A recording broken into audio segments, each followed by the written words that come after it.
went straight to whatever that was. I guess they're making fun of Charlie Kirk. Anyway.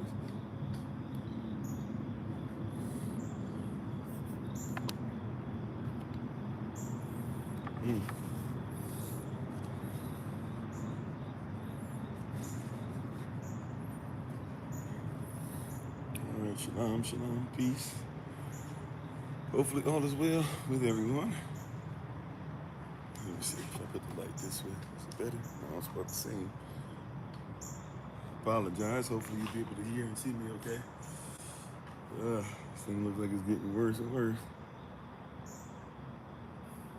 I don't know. I apologize. Soon I'll be able to get that new device, and then we won't have to worry about that on certain platforms anymore.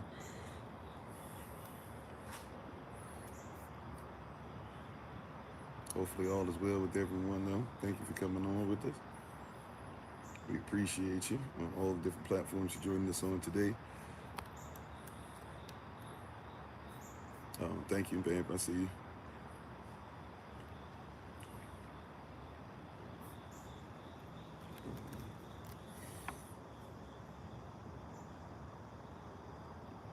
Just getting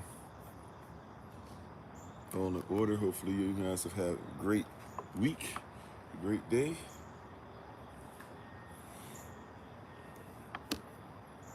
Appreciate you all. Let me see. 1 second. Yeah. Okay.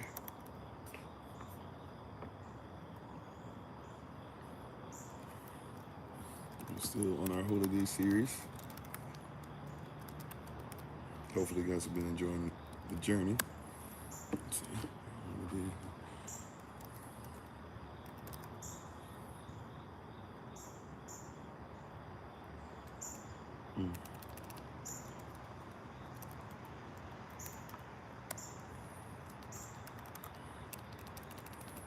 Sorry about that. I don't know where we're doing.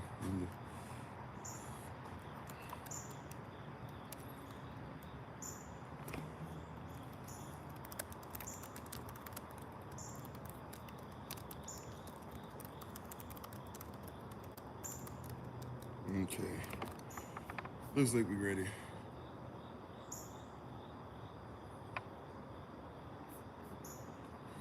All right, today let's go ahead and get started. May the words of my mouth and the meditation of mine heart be acceptable in Yahweh's sight. He is our strength and our Redeemer, and it is in His name, which is His authority, that we pray, praise, proclaim, project, and protect. Today's message, Aman. Hola, mi nombre es Kofi. ¿Cómo está? Bonjour, je m'appelle Kofi. Ça va? Ni hao, namaste. Hosayana Kitabuya. Ohio, I see you. Manut, Wagwan, Kamsa, Kamsamida. Aloha, ciao, ensemble. Habarigani, Hakwaba, Madaase, Itase, Jambo, Mimini Kofi, Minifara, Kokotana Nawewe, Boka Tov, Boka Tav, Grand Rising, greetings, salutations, welcome, hello, peace be upon you and your house, right? May the peace of the Most High be upon you, and if you return it, great grace and peace of the Most High be upon you in thine house, excuse me. And if you said that to me already within this, may the same be back to you. Bakwaratav, Barakalat Shem Yechava, Adai, Kovai, Chedet in terms of Christ, Mashalam Chi, Tada, Maya Pashachi, Yechadasha'am, Tada, Tusadaik, At Yechadasha'am. Shalom, everybody. Peace. I am Pastor Kofi, Pastor Servant to Christ, where we are always changing lives one mind at a time, but being the voice of the voiceless and speaking the unspoken. We appreciate you. We're continuing our Holy Day series today. We're actually going to be doing a little bit of reading to start. Well, we'll read through together. We'll go through some scripture. We've been doing a lot of different things and haven't really been actually doing line upon line and precept upon precept, at least for a little bit, since our About a Shot series. So we're going to pull that back out. So if you would like to go to your Bibles, we've been focusing in on Leviticus 23 for this series. We're continuing the series through October the 5th, so we still have a little ways to go in this. But also, too, today we're going to go to Leviticus 22. We kind of explain what the whole scroll of what we know as today Leviticus is about. But we're actually going to go into Leviticus 22 to see what comes right before it, right? Because if we're doing any kind of preceptual study in a correct and profound nature, the way that the word should be done, then we should know what comes before and after what we're reading to get more context, right? So we're going to talk about something for holy days today. We've been talking about being a living sacrifice or being willing to even be excommunicated from the church, because this will separate you from what a lot of things that you've been taught, what a lot of persons around you still are doing. But we're going to focus on Leviticus 22, verse 1. So if you can turn there in your Bibles with me, feel free to do so. And once you're ready, if you can put your right hand in the air, your device in the air, or your Bible in the air, just be ready to repeat after me as we're standing to our feet, or however you're able to reverence the word. Let's go ahead and say shalom to everybody in peace. And thank you, everybody, for being on all the different platforms once again. How you doing, Brother TJ? How you doing, Michael? How you doing, Beck? Keith? Sister Judith? Is it Amunra? Is it? Looks like it. So thank you for being part of the community. Appreciate you. The Magics. Okay. All right. How you doing? My wife is on the Honorable Almas. Always check her out on TikTok, YouTube, her website, and Pinterest at Bloom and Flourish. Love you, babe. Thank you for being on. Thank you for sharing the live out to everyone. How you doing, Elder Tamara, King Lynn, Wise One, Nakuyach Naya. Hopefully I'm saying that correctly, or close to how you would pronounce it. Rylan. Okay, I'll try to remember that. I don't know if I remember that, but I'll try to remember that. Alrighty, but we appreciate everybody. Feel free to like, share, subscribe, hit the notification tab. Feel free to get the live session out there and let everybody know that we're on. We appreciate you for doing that. How you doing, Sister Tabitha, William? If I miss you on any platforms, we have a whole bunch of platforms going on. I can't always say the names of platforms because they try to take us down, sometimes saying that I'm promoting you to leave their platform. So, but on all the virtual spaces, on all this virtual real estate that we have, we appreciate you so very much, and we hope and pray that what Yah has for you in this today will be barak, will be a blessing to your life, for your family, for your community, for your personal walk, even for your wealth. Yes, we believe that it is okay to obtain wealth. Not necessarily that you have to be rich by the world standards, but somebody who's wealthy is one who's able to start looking at things for the community down the road for generations. And we believe that we should come together to support each other for such things. So we hope this word encourages you. And we hope that what we have to go through today is encouraging to you as well and helps you to see the word in a different regard. So we're going to go ahead and get started together. And thank you, everybody, again for being on. As a reminder for today, our schedule is as follows. On basically just for the rest of the day, we finished our grafting training for this quarter last night. So thank you, everybody who's been part of that. And we have in the evening tonight at 8 p.m. New York time, we're going to come back on the live session, and we're going to discuss once again Charlie Kirk, being respectful but being honest. And I'm going to try to post on different social places in social media so everybody knows if they want to come on today, even if they want to come against what I'm saying or argue about it, whatever. I will give everybody that chance. Who knows if anybody will take advantage of that, but you can come on there, or you can come with questions, you can come with concerns, or you can do a little bit of Q&A. But we're going to come from the focus through the prism of the Most High and what He has for us as Yechada Sha'al and holiness and righteousness. So, but you are invited, 8 p.m. New York time. If you're on NIP's platform over here, it will be Kofi _42. If you're on this platform, it'll be the same place that you're joining us right now. I'm on. All right. So thank you, everybody, again. We appreciate you. How you doing, Culture Prospect? How you doing, Brother Alton, if I didn't say so already? So we're going to get ready to get started in just a little bit. So once again, if you're able to, or if you're already rising to your feet, we're about to go say our pledge, and then we'll go ahead and jump right in. How you doing, Tatiana? Thanks for being part of the community. Is G, my guy, long time no talk to. Hopefully all has been well. So we're going to start in like hopefully 30 seconds. Okay? So hopefully everybody's ready. Everybody's prepared. We'll say our pledge in just a little bit. And if you haven't joined us before, I believe you're in for a treat.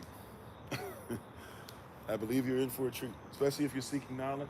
Even if you disagree, by the way, it's okay to be disagreeable.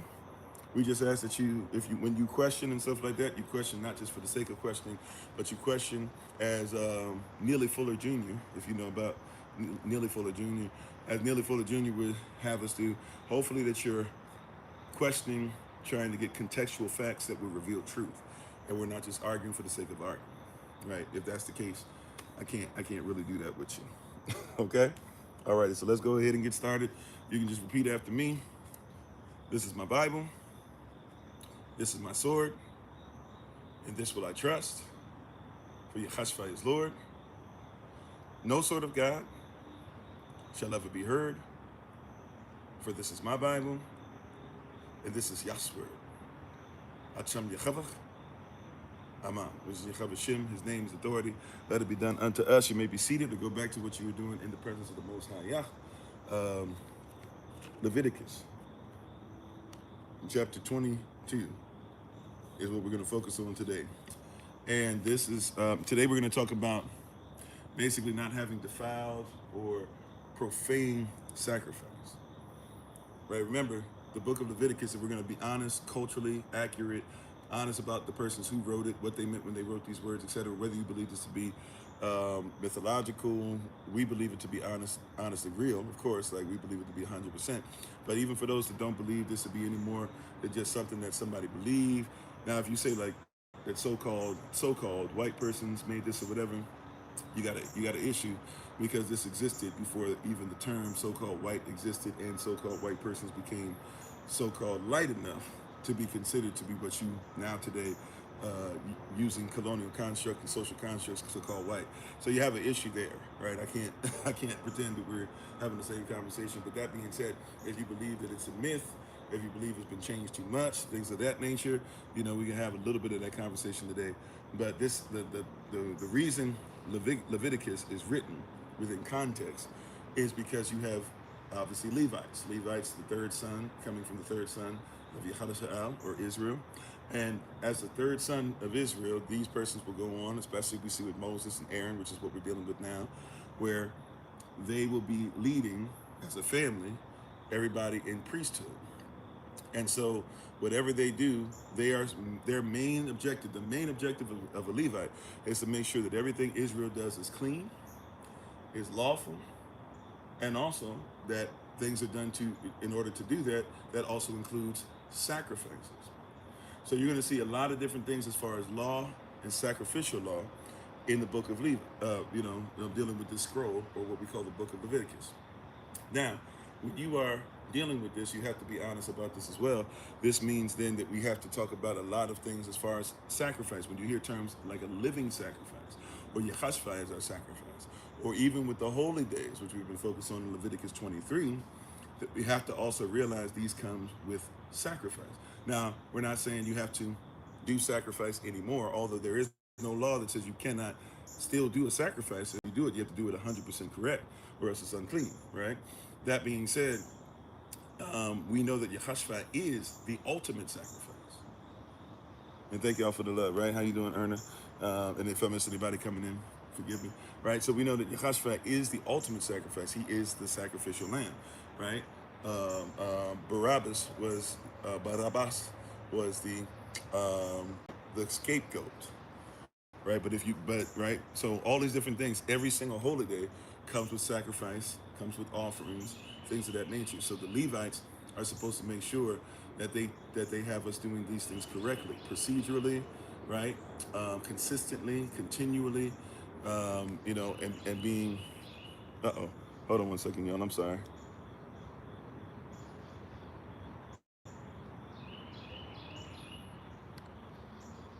I apologize.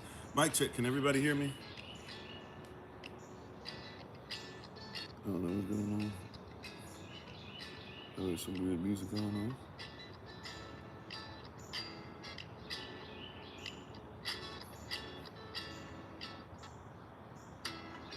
I'm not sure. I have music playing? Where's the music coming from?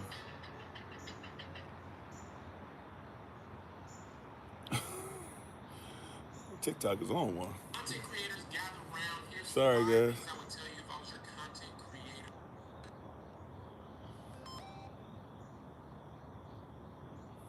Yeah. Okay. I apologize. I was asking about mic check. And I was trying to check the signal. And then all of a sudden I tried to come back. It was playing music. I don't know what's going on, but hopefully, can you guys hear and see me? Sorry about that. Mic check 1, 2. Can y'all hear and see me? Clear. Thank you, sir. Thank you. Thank you. Thank you, ma'am. How you doing? Sister Dawn. Sister Tamika. How you doing, Carlos? Carlos. How you doing, sir? Right. How you doing, Yachasav? Alrighty. Darius, everybody. Lisa, thanks for being part of the community. All right, cool. Thank y'all for the love. I think I said Shalom, Sister Judith. If not, Shalom. Right. So, sorry about that. Okay. So it looks like we're on. Something weird was going on. It started playing music all of a sudden. And sometimes it does it if I have like another window open from like maybe another social media platform, but there was none. So I was just, I don't know what that was. Anyways, so, how you doing? Okay, cool. Tracy Chapman. Okay. So we're gonna read this dealing with offering, sacrifice, offering, how important this is to Yah, and this is the Levites are supposed to do because they are supposed to lead as priests through the order of Melchizedek, right? But also as the Levitical priesthood, we're supposed to lead the people of Yah in the word and in righteousness perfectly, right? With Navan or Nun or Nun, as some of you know, Hebrew characters, right? Different dialects. So let's go to Leviticus chapter 22, verse 1. We're going to read through Leviticus 22 today. And we're just going to catch some things that maybe we don't think about because, in all honesty, a lot of us are told don't worry about law in the first place, right? But it's really hard, even if you're one that doesn't believe, some of you don't believe you're supposed to give tithes and offering like that anyways. That's why we had the Malachi series for some of you to show you how disrespectful, unlawful, and how much the Most High said that that's one of the reasons why he's sending his son, is because we right, he said he would send himself and send somebody before him to make the way straight, right? But let's look at this at Leviticus 22. So before we get to the holy days, Leviticus 23, Leviticus 22 is the chapter right before it. So if we're line upon line, precept upon precept, we should know this chapter, and we should know what's building before. Because as soon as we finish 22, you're going to see at the beginning of 23, it says, and Yehovah's, which at, right? Those of you who know the Hebrew, at. So and is not saying on top of or whatever. At is saying going toward. Once you finish 22, it points us towards 23. In the beginning of 23 says, Yehovah spake unto Moses, saying, speak unto the children of Yehadasha'am, and say unto them concerning the feast of Yehovah, which ye shall proclaim to be holy convocations, even are my feast. Meaning that whatever comes before 22 sets us up for righteousness, or whatever's coming in 23. And thank you, baby. Thank you anybody who's liking, sharing, hitting the notification tab, all that stuff. We appreciate you. Thank you for helping us to get the message out. Right? But he says very clearly, right? All of these persons, what? All of this stuff in chapter 22 is going to push us towards what's going on in chapter 23. So we know that we're focusing on chapter 23 as far as the reading material. We told everybody, hey, make sure that you know about chapter 23 for the holy days. But after that, as that focus is happening, all those different things are going on, we also make it a point. To say that before that, we need to know what Leviticus 22 is about. Alrighty, and how you doing? Is it Jus or Just Vrede? I'm not sure how to pronounce it. Vrede, please forgive me. Right. So Leviticus 22, verse 1. It says the following. It says, At Chava spake unto Moses, saying, that they said, and Yehovah spoke unto Moses, saying, verse 2, speak unto Aaron and his sons, speak unto the Levites. Right? Aaron and his sons are leaders. How you doing, Sister Kimberly? Praying for you still. You know, it's a day-by-day journey, but you're going to make it. You're doing well. Keep on pushing, right? Keep on praising. Keep on mourning if you need to, right? Verse 2, speak unto Aaron and to his sons, that they separate themselves from the holy things, that they separate themselves from the holy things of the children of Israel, and that they profane not my holy name in those things which they hallow unto me. I am Yahweh. So we have a problem here.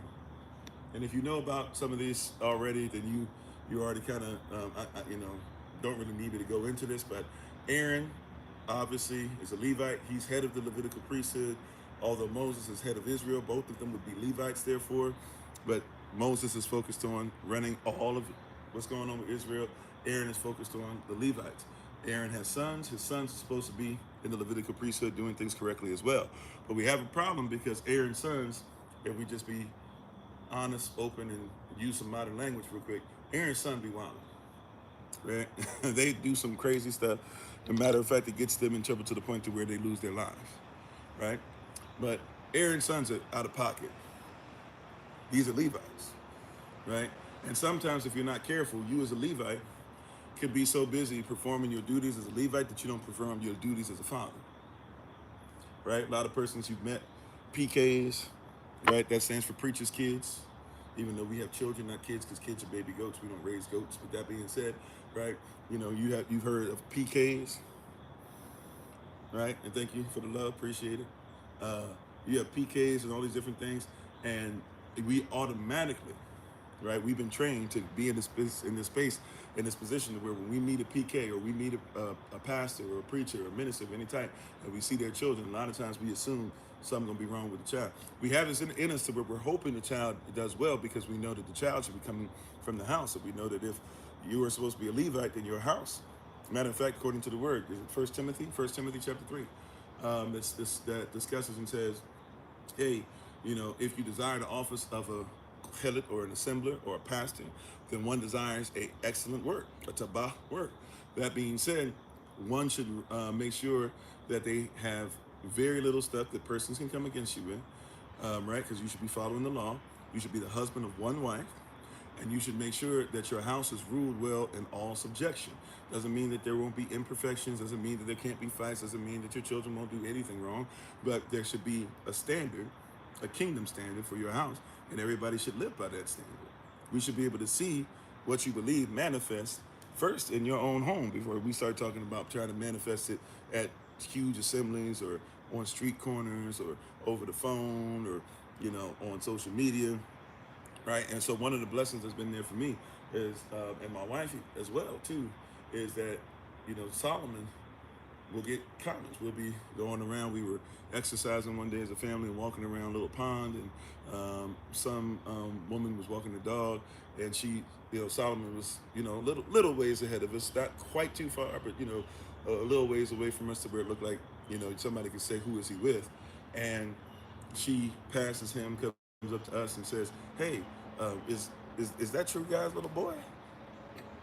And we say, yeah, everything all right. She goes, oh yeah, I was just making sure, that he wasn't out here by himself, because we was in a spot where people could be by themselves with little children and stuff, one of those areas. So she's like, I'm making sure he's not just out here by himself. But then also she was like, he's very well mannered, right? So I don't know what he said to her, didn't ask, but he did something that brought honor to us as his parents, to where a stranger, right, would say to his parents, basically, you guys are doing very well with your child. Keep it up, right? That's supposed to be how our household should be, right? So you have here, right? You have these Levites, but you have these Levites, right, that sometimes are so busy trying to take stuff, as we'll find out later on in Scripture, or it hasn't quite gotten there yet. But you can be so busy in duties or doing other things that maybe even though you're in a position where you're trying to keep the law, you're not making sure that the law comes first in your household. And so Aaron's obviously got a little bit of that going on, right? Aaron gets warned about this by Moses, and Moses tells him, hey, if you're not careful, y'all gonna take your children, right? How you doing, bold servant? He doesn't pull any punches with that. And eventually Aaron's children will end up, dealing with the consequence, right? But it's very important. So Yah is starting off here, making the point to tell Moses. He says, hey, Moses, and watch this. Really, this is what goes on. Look at it like this. Not just Moses go to Aaron, not just Moses go to the head of the Levites. He's really saying, Moses, go to your brother. I want you to think about that now, because a lot of us, we won't come to our family and say anything, but we see him doing whatever. How you doing, Minister Sherlin? Right? Yes, this is recorded, right? I don't know how to say the name. Is it Dylan probably? Dill, right? Speaking truth, no thank you. Is it Bo, Bo and B, Bo and Bi? I'm not sure. But thanks for being on. Bo B, not sure how you pronounce it. But these is, so he says, go to your brother, go to your family. Your brother out of pocket, right? Go to him and tell him that your nephews and him need to get themselves together.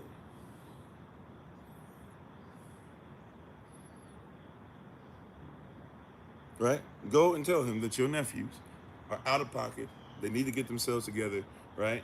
Because they are supposed to be Levites. They're supposed to be the priests. They're supposed to represent me. They're supposed to be the ones to make sure that they live clean, that Israel lives clean, that sacrifices and offerings and all these things are done correctly, right? Don't bring me, once again, we're focused today on, don't bring any profane or defiled sacrifice to the altar.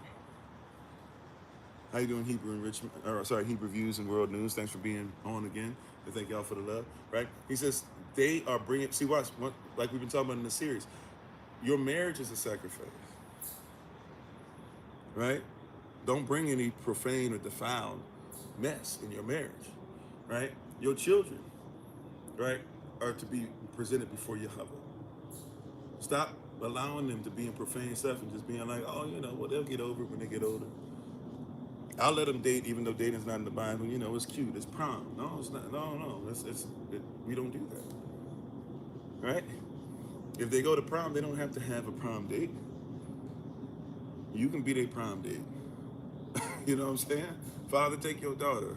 Mama, go with your son. If they even have to do that, but why are we even pushing that stuff, pushing these narratives? You see? So, but anyways, he says, hey, go talk to your family, go talk to your brother, and tell them that I need them to separate themselves from what's holy. Wow. Imagine that. And how you doing, Ruth? Imagine that. The Most High comes to the Levite and says, I need you to separate yourself from the holy things because you are desecrating and defiling what should be perfect, a perfect sacrifice unto me. Gracias por tu presencia. How you doing, Brother Alberto? Alberto. I'm gonna get it right one of these days. My R's, it's terrible. Right? How you doing, Brother Dennis? Mugwan, Audrey. So you see, and did I miss? Well, anybody on any platforms, thank you for being on it, right? So you are supposed to ensure, beloved, you are supposed to ensure that persons see you as an example, especially if you're a Levite, especially if you're a priest, especially if you're somebody who's supposed to be the example, right? The royal priesthood even, right? We are supposed to ensure that persons can look at us and look at us as what it says in 1611 versions and 1590 and 1560 versions of the Bible, that you should be an ensample. An ensample. Right? How you doing? I don't know if it's Joan, please forgive me, right? Or you had a concussion and your mind's not right, but prayerfully, you got whatever you need. I don't know what's going on with the hospital, things like that, but we welcome you. Prayerfully, you'll be able to hear this word and that you'll be covered and you'll be able to at least listen through today, and the word might be able to gather you and you might be able to clear your thoughts of anything else that's being confusing in this time, at least for this moment in time. Afterwards, if we can get you some help that maybe you're not getting from other places, we have herbalists on staff and other persons who can help you with their but maybe that might be something that somebody can look at for you and help you out. Well, if your mind has been lost, we believe that it's possible to renew your mind, right? So, but if you'd like to go ahead and listen in, feel free. I'm sorry to hear about that, and we'll make sure that we keep you lifted. All I see is P up here, so we'll or PIF 285. So we'll try to recall that and remember that and bring that up and lift that up. How you doing, Sister May? And thank y'all for being on. So and thank you for the love. So as far as and you might need some magnesium, things of that nature. Magnesium might help with the mind. Also, too, depending on what's going on, if there's like memory issues and things like that, you might want to look into how much, how many calories you're taking in, especially as far as cholesterol. They tell us to have less cholesterol, but especially if your brain issue, your brain is mostly made of cholesterol. So, but we can see about it. I don't know if now is the time that I'd really be able to do much for you anyways. But, I can only imagine. I had a parent that dealt with literally losing cognitive faculties, and it can be tough. I can't say I've gone through it personally, but one of my parents, the one who's no longer living with us, went through those things or whatever, so it can be tough. I did see it return from time to time, but I can only imagine all the stuff that happens with that. So, yeah. And I do know that I have family, even though I wasn't necessarily around, that actually went through literally losing all, memory, basically, or at least it felt like it, but then all of a sudden they came back one day. So it is possible for you to be able to come back. But yeah, I mean, if there's further things, if we're talking about things that are, I have to say this legally at this point. That's, if you want to connect after this in some way, shape, or form, feel free to get my information off the link tree, and you can text us or email us or something, and somebody will get back to you ASAP. I will make it a point to.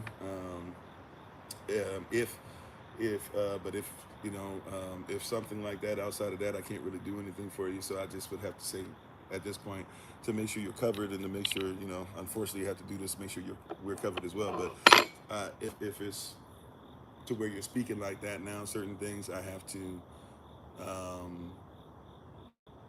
say, I would suggest, if you're saying you can't live like it, or the trauma is too much, to where you're feeling like you're saying things. I don't know for sure, because I'm just looking at comments, but it seems like the intrusive thoughts, right? If they seem like they're winning a little bit, I would suggest calling out to certain persons in your area, or 1-800 numbers, or 911, something to where you can let somebody know how you're feeling, where you're going, what you're going through, and somebody might be able to get you some help that I obviously couldn't do in this moment anyways. And that technically, I have to say that I'm not the person trained to, by law, I'm not the person that they would say you go to in the first place, right?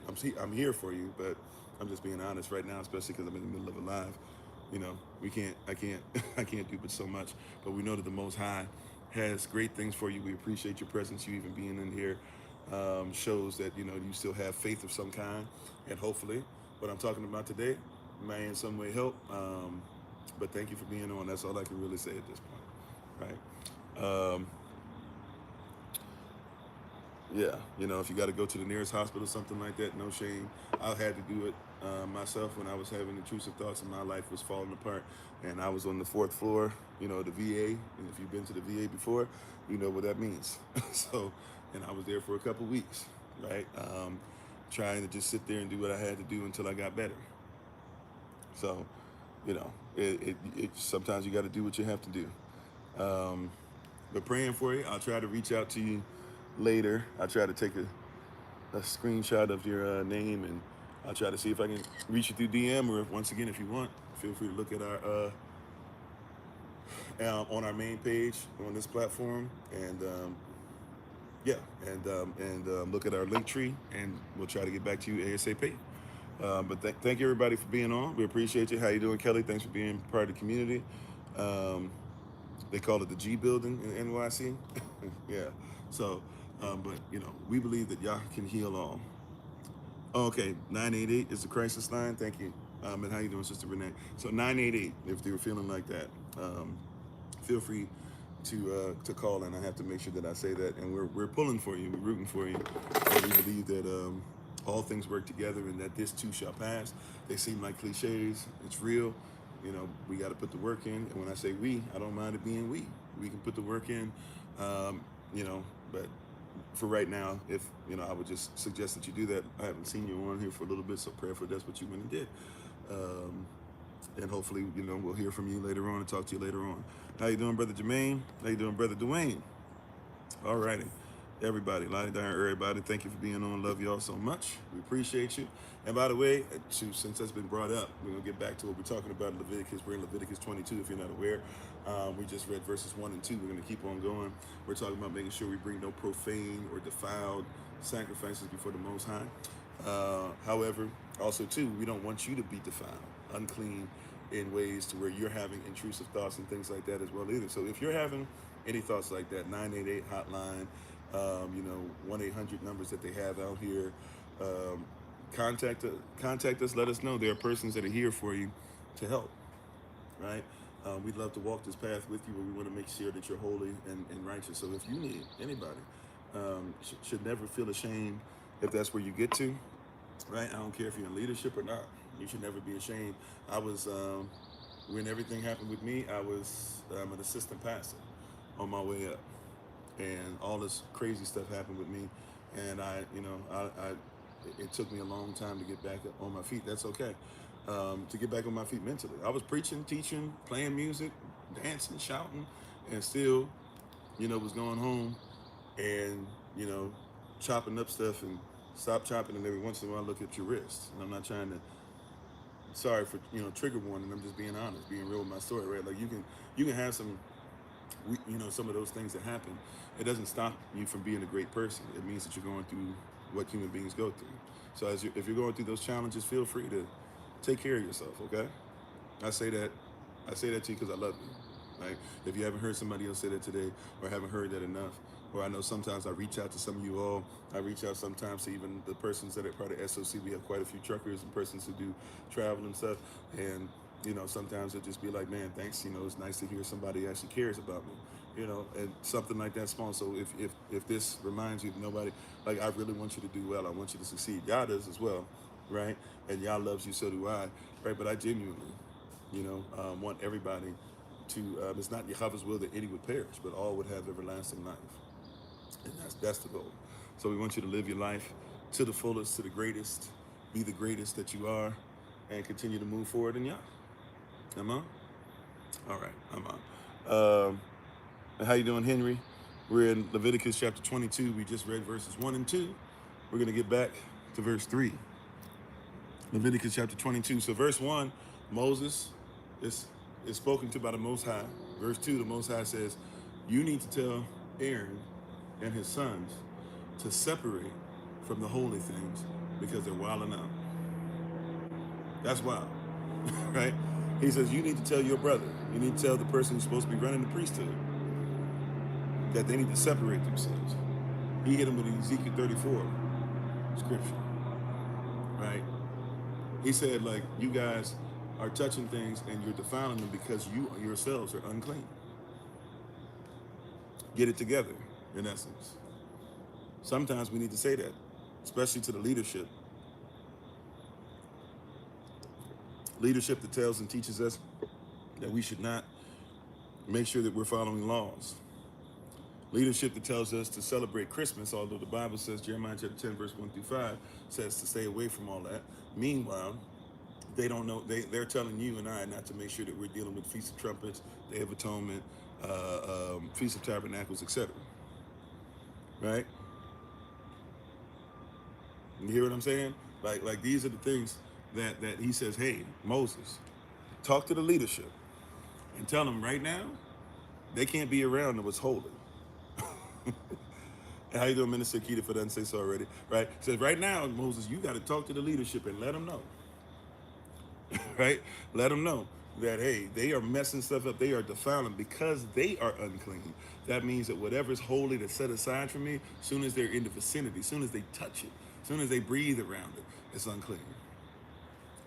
Right? That's why you got to make sure that you know the law for yourself, because you might have some Levites who are out here, some priests who are out here, some pastors who are out here, some ministers who are out here, some apostles who are out here, some overseers who are out here, some cardinals who are out here, some et cetera, et cetera, et cetera, right? Elders, reverends, whatever, right? Deacons, deaconess, prophets, prophetess who are out here, and they're defiled, they're unclean, right? Touching what's supposed to be clean, undefiled. Yeah, I see you, Kendra. That's true, right? Sometimes you got to disconnect. So you got to know the law for yourself, Now watch this, and thank y'all for the love. So that's Leviticus chapter 22. He says, anything that's hallowed unto me, they might need to separate themselves. Verse 3, say unto them, say unto who? Who is he talking to? Priests, Levites, right? Say unto them, whosoever he be of all your seed among your generations. Whosoever be what? Your children. All right? Whosoever be your children, your grandchildren, your great-grands, your family members. He says, say this to all the Levites that goeth unto the holy things, which ban at Yechad the children of Israel, hallow, keep, set apart, unto Yahweh, having his uncleanness upon him. If you have any uncleanness, if you're not following the law, if you are not doing what's biblically legal, so to speak, this is what it says. Having his uncleanness upon him, that soul, that nachivash, that sakeh, that nachivash, that soul shall be cut off from my presence. I am Yahweh. Now, it also says in Leviticus 23 that your soul can be cut off if you don't follow the holy days. Huh.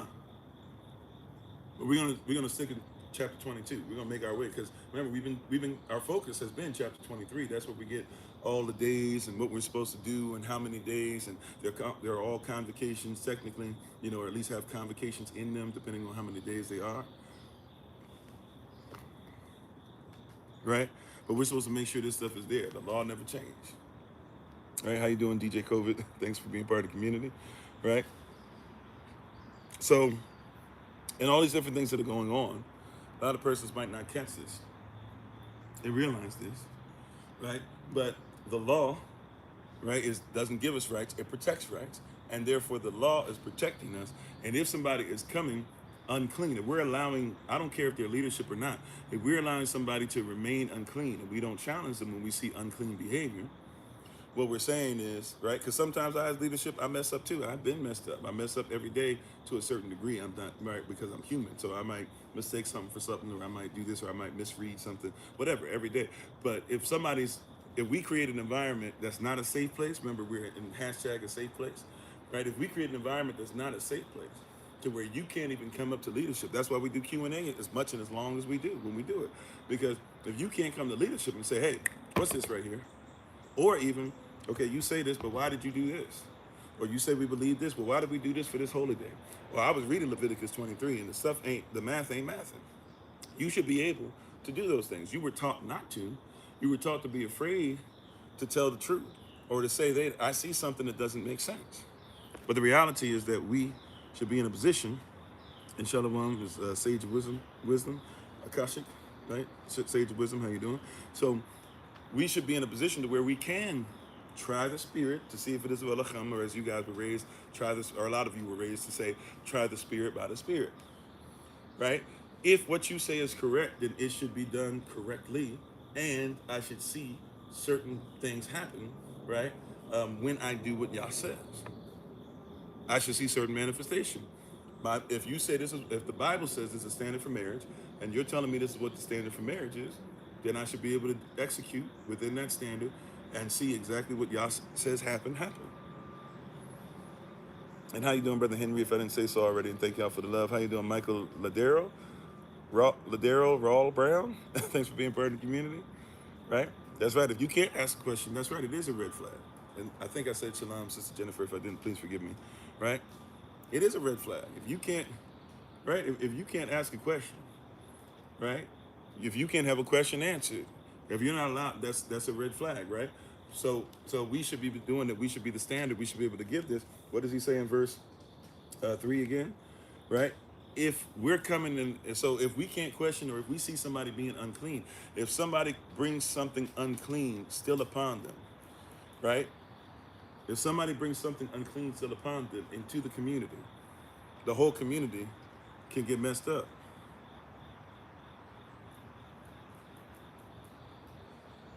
I'm gonna be honest. I know you were trying to. To stop everything. Is it Arun? I don't even know what that means. You got to give me something. That might be something that's too. I might be too old for that one. You got to give me something I understand when you're trolling, right? Trolls, just let it be known. You got to get your trolling up to a certain level, because I've done heard pretty much all of it at this point, and And if you're going to troll, you got to make sure I understand what you're saying. So I'm just being honest with you. I don't know enough to even comment on it. Alrighty. So in this stuff in Leviticus 22, right, we have to be careful to not allow anything to be brought into the presence of Yah, even if it's a Levite. How you doing, Sister Beverly? Grand rising to you. Grand rising to you and the mama. Hopefully all is well. You continue to be a beautiful spirit that you always have been. He said, what if you feel this platform is not the right place for your question? No, then you ask it on another platform, or you can contact me direct. Or, I mean, hey, study for yourself or ask somebody else. It might not be. I'm just saying, that you should be able to question or ask questions or even ask questions about whatever. It doesn't even have to be about us or whatever, but it just should be a safe place to where within our community, not everything is for everybody. There's certain things that if I'm going through it with my family and I have questions, I'm probably not going to, put it out in public. Hey, does anybody know how to deal with that? There's certain things that might be for my wife and I to talk to a person one-on-one. Or it might be things to where it comes through prayer, or it might be things to where it comes through fasting. It might be things to where, I'm not, I'm humble enough to say there might be things where you might have to go to somebody else and listen, and they might give you something that I might not have the answer to. Now, prayerfully is according to the word. The doctrine shouldn't change, and I'm not talking about doctrine as far as what Kofi says. Remember, the word doctrine just means instruction. So the instruction shouldn't change. If it's Yah's instruction, they should be able to give it to you through there. But yeah, somebody might see something or give you something that I don't have, right? But the goal is to make sure that at least bare minimum we're coming in clean or lawful. And I don't know how to pronounce that name at all. Please forgive me. Is it? Please forgive me. I think I know what this says. It's a crazy chick and lady. I think that's what it says. Thanks for being part of the community, right? But that's the most important part, is that it be clean, it be lawful. If it's lawful, hey, right? If it's not lawful, then we should look at the side, regardless of who it is, right? Or look at you at the side view. Excuse me. All right. So it says, and remember, last thing on this. Remember, we even have quite a few instances where, or let's even just deal with a couple, where we as Israel went to war. Everything was supposed to be fine, and all of a sudden we started dealing with some kind of plagues and stuff, and we were trying to figure out what was going on. And come to find out, somebody would keep something that Yah said not to touch. Yah would say, eradicate those persons. Don't take any of their gold. Don't take any of their silver. Sometimes he might say, take gold and take the silver, but bring it for the Levites, right? That they might make sure that it's a tithe that is basically put in the storehouse. Nobody should be touching this or whatever, unless it's pure. But if it's idols, right? If it's been carved into idols, this and that. Or sometimes he'll just say straight up, don't touch anything, right? Don't take anything. Defeat the persons. Leave it there and keep it moving. And somebody would take something for themselves and bring it in. We saw this happen with in our Body Shot series. We saw this with happen where Israel leaves with his family, and Rachel takes an idol of her father's because she's upset at what her father's done and how he's basically been manipulating her through her whole life. And so all of a sudden that becomes an issue where she's brought an unclean thing into their house. We see that, and then she lies about being unclean. She lies about being on her period so that she can go ahead and keep the unclean thing, even though Israel told her to leave it. We see where Israel's in the wilderness and they're told to leave everything alone, and somebody takes some of the stuff. And Joshua, right? I think it's in the book of Joshua. And then so they have to stone the person. Might even be this person in their family, if I remember that correctly. We see where King Saul has taken an item, or taken items that he wasn't supposed to touch for his wealth, for his coffers. And the Most High catches him in it, sends a prophet, and he's so proud, he says, go ahead and say whatever you're going to say. I ain't doing nothing. Not, forgetting or just not caring that the Most High can see all, right? So, and in all those instances, we can keep going and going and going, but in all these types of instances, we see that it affects not only that person, but it affects their house, and it ultimately affects the community, it affects the nation.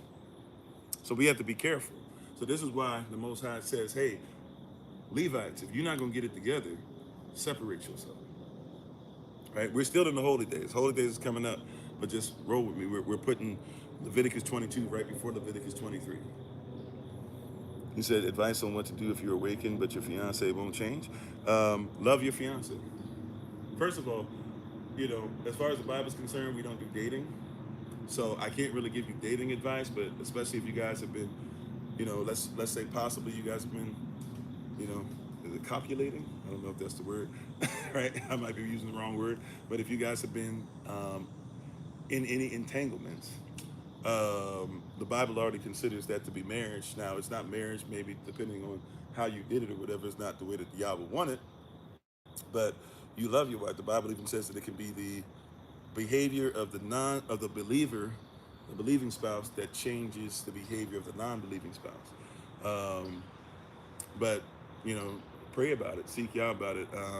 Outside of talking to you more about it, or maybe outside of today, because today I got to focus in a little bit on the live session.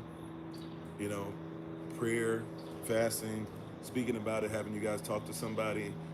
If you'd like to try and reach out, we can try and set up something. I'm in a very busy season because it's a holiday season where we have 3 holidays back to back to back, basically. September 22nd that we're traveling. So September 22nd we're going to be in Houston.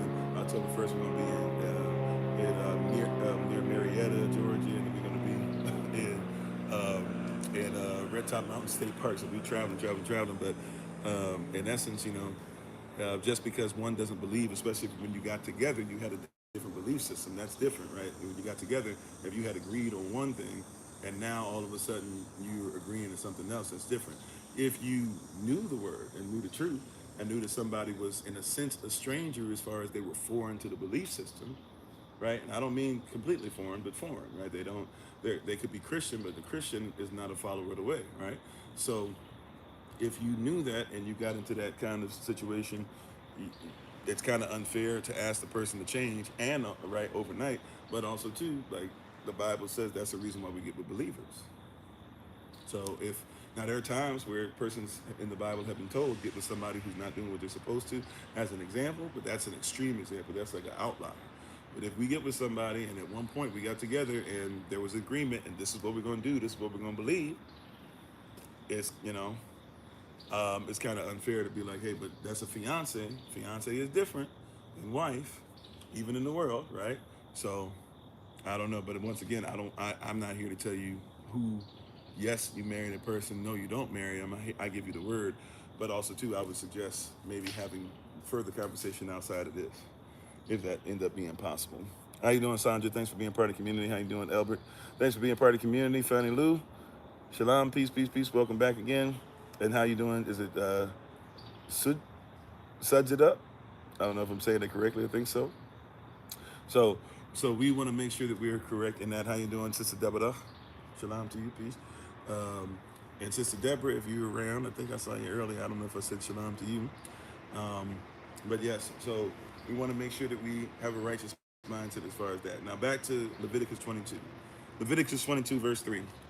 So say unto the Levites, whosoever he be of all your seed, which basically is anybody who's in your family, it's not just for sons, right? Of all your seed among your generations, that goeth unto the holy things, which the children of Israel hallow unto Yahweh, having his uncleanness upon him, that soul, that nacheva, shall be cut off from my presence. And then he says what? In case you didn't know who it said, he puts a stamp on it. I am Yahweh. Period. Okay? All right. Thank you, moderators. I see you. All right. And how you doing, Mind's Mouth? All right. Leviticus chapter 22 and verse 4. What man soever of the seed of Aaron is a leper? Now we're going to get into disease and stuff like that, how important it is to be clean as well. Right? Right?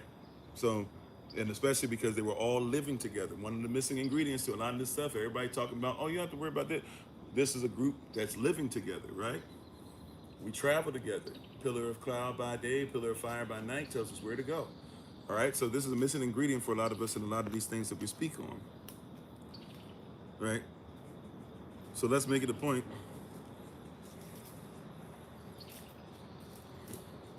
Okay, but thank y'all, moderators. I see some persons in here.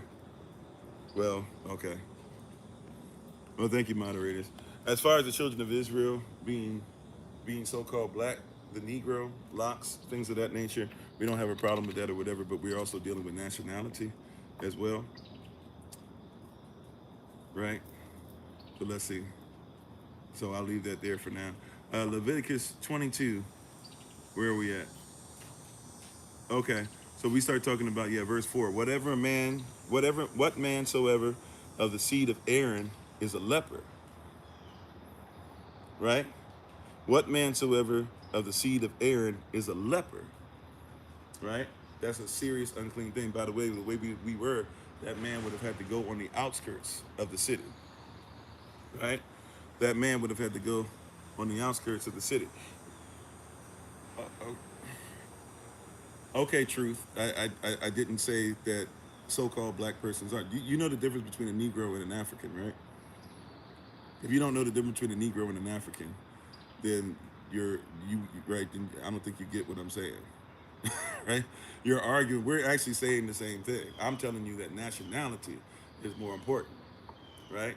So having locks, even though not every Israelite has to have locks, that's for certain ones, right?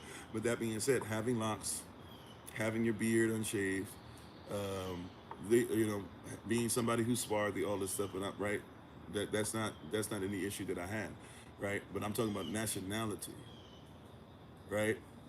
So you can be swarthy and still not be an Israelite, right? Like you can be African and not be Negro. You can be a Moor and not necessarily be Israel, right? This is what we're talking about. Okay, all the other stuff that's going on in there or whatever, that's not necessarily my argument at this moment in time. But I'm just talking to you directly, right? That well, yeah, nobody picks seeds, so we're going to a whole place, and I get why, right? And I appreciate because persons, this is why we say we were talking about this last night. You have to be in a position to ensure that you realize that yes, there are persons who are coming in with all different types of stuff, and healing is involved, teaching is involved. So I try my best to make sure that I allow for persons to heal, right, as the Bible would suggest. For it's not Yah's will that any would perish. That being said, yes, we here are talking about nationality. So yes, right now colorism is not something we do either, and because of different things including chattel slavery but many other things as well that existed before, um, there is so-called mixed persons, whatever you want to do, because even the word mixed is coming off of a eugenics phrase that I don't think a lot of people actually recognize and have studied. But if you want to use that term, yes, all are mixed, all this stuff. The goal is nation building, and even the stranger can come in, but even the stranger is the stranger until they become family. Once they become family, now you're talking about nationality. If they're not family, if they're not doing what they're supposed to do, if they're not grafted in, then they still are considered strangers, right? Strangers because of strange idols, right? Strange so-called gods, strange deities, spirits, sperare, etc., ghost, etc., right? Geist. Those are the things that we're dealing with as far as the strangers, strange ways, strange ordinances, strange things that even say that they should go against Israel. Strangers as far as they are fighting against us. Strangers as far as they do things that are demonic, right? That is not that. Those are persons that's what makes them strangers. Once they come in, it's like Ruth. Ruth is no longer a Moabitess. In English, they say Ruth the Moabitess, or maybe even in the original certain places in the Bible originally they might say Ruth the Moabitess to let you know she was not originally a Moabitess, but once she's married in, she's no longer a Moabite,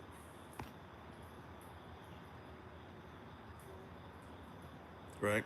So we're gonna do those things, but all the other stuff, I know that there's persons. That's why I was saying last night, and we've had situations before where we had to calm stuff down behind the scenes because a lot of persons just go, "Oh, I can't believe." No, no, no. There's things that we have to be honest about. We're going to have honest dialogue. There's a lot of stuff both ways because some of us are going the opposite way, right? Some of us are so into stuff like that, we just go, color doesn't matter at all. Well, I mean, the grass is green for a reason. You know what I'm saying? We're not going to say nothing matters, but at the same time, we're not using that as a reason to say somebody can't get into the kingdom of heaven, right? So we're going to deal with dealing the truth. But if that, to the person whose name I think is truth, if you're still able to hear, right, I just need you to know we're talking about nationality. But I'm trying to focus on Leviticus 22, all right? So let's focus on Leviticus 22. Let's try to make sure we focused in on that, right? That's why we say we're in the world, we're not of it. That's why we make it a point to say that our focus is not based off of what everybody else has to say, because persons will try to get us off of truth. And that helps, and that once again, what did we say yesterday? What did the Holy Spirit have us? discipline through distraction. And we'll be so worried about all this other stuff that we'll forget what's the focus, right? At SOC, and I'm not saying somebody can't get in. The persons are getting in, right? If there's code the person been talking about, the persons are getting in and saying stuff or whatever, that I need to know that somebody out here being racist, right? Or reverse racist or whatever we trying to call this stuff, right? But at the end of the day, at SOC, our goal is to create a space to where it's safe for everybody, who as long as they be in the will of Yah, right? That's the goal. So a person's gonna come in and they're gonna be persons who are hurt and are like, man, everybody told me I was nothing because I'm black. So you know what? I'm gonna say that black is everything and everything that's so-called white is bad. Okay, when you come in, we're gonna address that. Right? If somebody come in here, just this, it's I won't say it's the same, but it's the same manner. In the same manner, if somebody were to come in here and they were wearing the craziest of clothes, like basically everything's revealed, but they're coming in talking about they need to be whole and they need to be this, but they were raised to think that the way that they're dressed, which is a distraction, right, and is unholy, is right. But they showing everything. But hey, you know, I love the Lord. I love this. I love me some Jesus. Blah blah. Okay, well, when you come in here, cool. If you're gonna stay around here, we need you to recognize some things, and we're gonna show you in the Word. And if you come back, cool. But when you come back, you got to at least cover up a little bit, ma. Right? It's not that we hate you. It's not that we agree with you. It's that we're gonna do things correctly. So we want you to come on in. But when you come on in here now, it's the chance for us to do what, like we were talking about earlier, to clean. Right? To clean ourselves. That's the goal. Is to clean ourselves up, right? And how you doing, truth be told. So this is so the goal is to clean ourselves. Clean of some things. And yes, we're going through. That's why I keep mentioning this one book over and over and over again, Dr. Joy DeGruy, PTSS, post-traumatic slave syndrome. It affects everybody. Right? So our goal is to wash these things clean. And we're going to deal with that. It's going to be, we can't live in the Western world and not deal with racism. That's why we talked about it last night. We can't be it was in the 50 points, right? We can't be in the Western world and act like racism doesn't exist. It's one of the most scandalous, incredulous, ridiculous, unclean, to a certain degree, lascivious, lustful even, things to ever, it has so much sin involved in it. And we can't pretend that it doesn't exist, right? But also, we can't, even persons who are trying to get rid of it, we have to make sure we do it through the same, as we talked about yesterday, the same prism. How we see it. And we can't see it through just our eyes, because our eyes are Western eyes now. Whether we're trying to come out of it or not, our eyes are Western eyes, right? We want Yah's eyes so that we can see it through his prism and go back to the origin. We wrestle not against flesh and blood. We ain't wrestling against each other. We're wrestling against going back to the principality, the origin of things. We can't even deal with the wickedness in high places and the darkness and powers until we deal with, what did these things mean originally? Right? If we can't get back to that, the conversation's not a conversation at that point. So that's why you come in here, cool. Just realize once you come in, we got to deal with this through a prism. Even when we get to Q&A, I'm going to be honest with you. I will listen to you. I will try to make sure that I verify your prism you're coming through.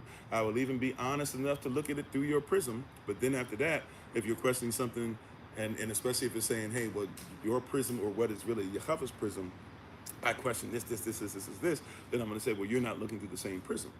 This is how you look through it. This is the prism. The microscope you're looking through is over there somewhere. This is the one I'm looking through. If you want to magnify, you got to come and look through here. How you doing, Sister Taylor? Right? I'm going to try to get you the information, too.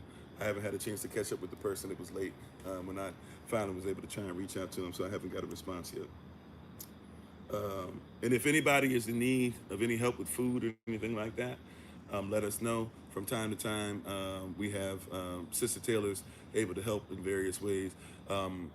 Pretty much as far as we know around the nation, or at least the United States Corporation, is able to help if you are in need of food from time to time. So especially if you're in Florida, but really anywhere, if you let us know, we can help out. But we already have one person in line, hopefully. But if you are in need of help, let us know, and we'll do our best to help. Thank you, Sister Taylor, for all that y'all do, by the way. Leviticus 23. Leviticus 23. Once again, Leviticus 23. Leviticus 22. Leviticus 23 is the focus for the whole series, but Leviticus 22. All right, so verse 4. What man soever is the seed of Aaron is a leper, right, or hath a running issue. So this means if somebody is a leper or a running issue means if one bleeds, right? Which not only is a period. In studying for today, I was blown away because I did not know this. I'm gonna be honest with you. So forgive me if I've never taught this or said this. I don't think I ever have before. A bleeding issue, and I'm not talking about just cut or something like that, even though you want to bandage it up as quickly as possible. But a running issue is not just talking about a woman's period, but it will be said differently later on, right? But in a different way because it'll be referring to animals. But a bleeding issue or running issue can also be considered like for men as well. It can be considered like if anybody has an ulcer, right? And the ulcer starts to bleed, then that is considered to also be a running issue, unclean. I didn't know that until I was researching for today. I said, whoa, okay. I said, praise Yah, right? And a lot of persons miss that, when you hear things or when you eat food and they say, oh, it's great for a woman's area down there, it means it's great for a man's area down there as well. So whenever you hear something, you should probably look to see, well, if you're talking about the feminine, you should probably look for the masculine equivalent as well. So that means that if a man, right, had an ulcer, was unclean, he couldn't sleep in his house either. Right? So if it says a running issue, right? That word they're using for running issue, right? If you have a running issue, the word they're using in the Hebrew is saying that basically if you're bleeding, right? And if you're bleeding, well, not necessarily parasites, right? Even though parasites are unclean and stuff. But to be honest with you, a whole bunch of persons deal with parasites. Now back then, they wouldn't have dealt with as many. So that kind of, we can put that in there as well. But as far as a running issue, they're talking about blood. And if we can see the blood, more than likely too, if you're bleeding out. But if you had an ulcer, right, of some kind, that also is included in that as well, right? So so that's what they're talking about specifically in this. Matter of fact, let me just do this real quick. Hold on one second. Leviticus 22. And go to verse 4. Let's use our tools real quick. I say this to my son all the time. Just use your tools, son. Sometimes you don't have to use your memory. Just use your tools. And here I am not using the tools. All right. So this word running issue, what they're getting all that from a running issue is really just one word, za'ab, right? Some of you would say zub, but it's actually za'ab. Za'ab, and it's actually, so if it flows, so a flow or a gush, right? Now this also can mean as well if one is dying because of the flow, right, as well. So some people even use this term sometimes for death, right? But it's a flow. It could be issue of a woman, but also it can have to do with ulcers, things like that, especially when you hear this word used, but they use a different English word for animals, which we'll come across. So when it says you shouldn't have an animal to sacrifice when you have a running issue, or I think they call it zim. We'll see when we get down there. I forget what the English word they use for the animal is, but it's basically the same thing. So if somebody has a flow, if somebody has a gush, if something's flowing, it could even, that's why if somebody's is bleeding, obviously, especially if we're talking about sacrifice, that we don't want your blood, right, all over the altar or all over the animal or all over the clean places, that we're supposed to have none of that there except for possibly animal blood, or except for there's some places that's supposed to be completely clean, right? So that's what it's talking about. So it's interesting that we don't bring that up as well. The woman with the issue of blood, more than likely she had a period flow that was continuing.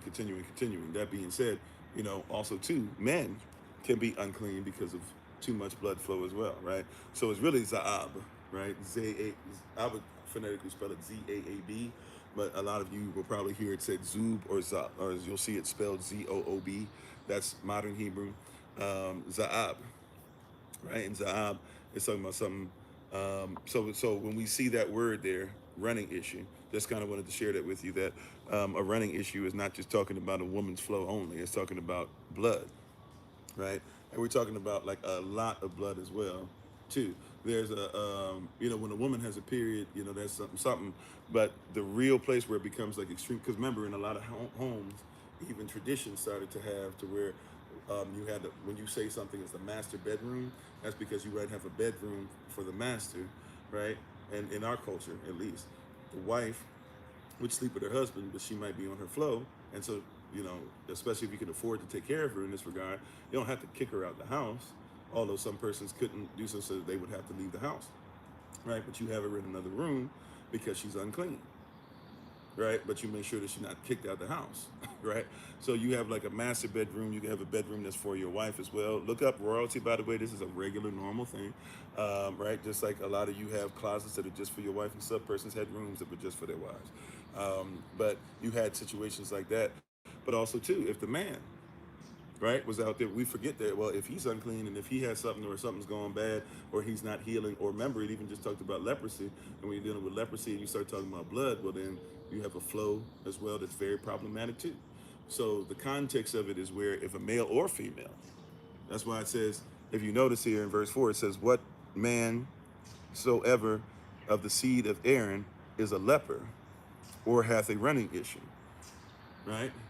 Now here it's using, in Hebrew, they would be talking about a word that embodies male and female, right? It's talking about ban aran, which is the children of Aaron, right? But we see this because we look at it through somebody else's prism. We look at it as a man only. But even if we're looking as a man only, you can see clearly it still says if you have a running issue, okay? Right? Or fibroid cysts. And by the way, brothers get versions of fibroid cysts as well. We just don't call them fibroid cysts, right? But fibroid cysts a little bit different, but they still can cause a running issue, right? Fibroid cysts don't automatically mean that one will bleed, right? But that being so I just want to put that out there, that this running issue, when you see this word here, a running issue, it's not just talking about only the period. It's talking about if you are bleeding over and over again. And why? Because we're talking, remember, the Levites, we're talking about a sacrifice that is undefiled. During these holy days, any sacrifice that's given must be undefiled. So if you're bleeding all over the place, then you shouldn't be touching animals that are supposed to be clean to be given to Yah. He doesn't want your defiled stuff, like we talked about in the Malachi series, or the burden of the word of Yahweh to Israel, written by Malachi, right? If you were with us for part of that series, we kept giving Yah things that we wouldn't give to each other, to governors, to enemies, but we kept trying to put it on the altar and act like Yah was supposed to be pleased and act like he wasn't being robbed. Will a man rob Yah? Yes, you have. And the tithes and the offering. How have we robbed you? You robbed me because you keep giving me filth. Right? How you doing, Auntie Mary? You robbed me because you're giving me filth. That's why you robbing me. See, so the cleanliness of one's offering, the cleanliness of one's sacrifice, right? That's what it's talking about here, right? So we're leading up to chapter 23 where we get these holy days, but in chapter 22 it's making it a point that anything we offer to Yah better be clean. And if not, Levites, until you get yourself clean, separate yourself from what is holy. Separate yourself from what's put on the altar. Separate yourself from what we offer up to Yah. Separate yourself from the people of Yah. It's best that the people of Yah, try to figure it out than you be there unclean, right? I mean, in essence, it's best that you just remove yourself. Yah says, I have more respect for the priest who says, you know what? My life ain't together. I need to leave y'all alone for a second and cleanse myself. And now that once I get cleansed, I'll come back. How you doing, Greg? Thanks for being part of the community. Thanks for being with us. Thank y'all for the love, right? It's best that you just separate, right? It'd be better that you not cause person to go down the wrong path because you so busy messing up. It'd be best, what's his face?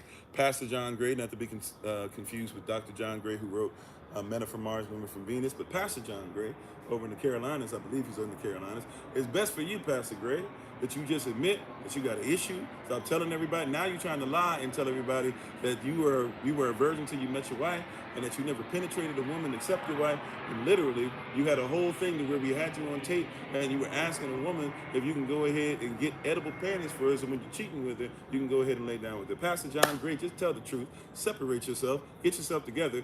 We'd have more respect for you if you did that and came back and said, I have sinned, and I've sinned against Yah, and I've sinned against my wife, rather than apologizing to your wife, but telling everybody that you never did anything wrong and now trying to change the whole story, right?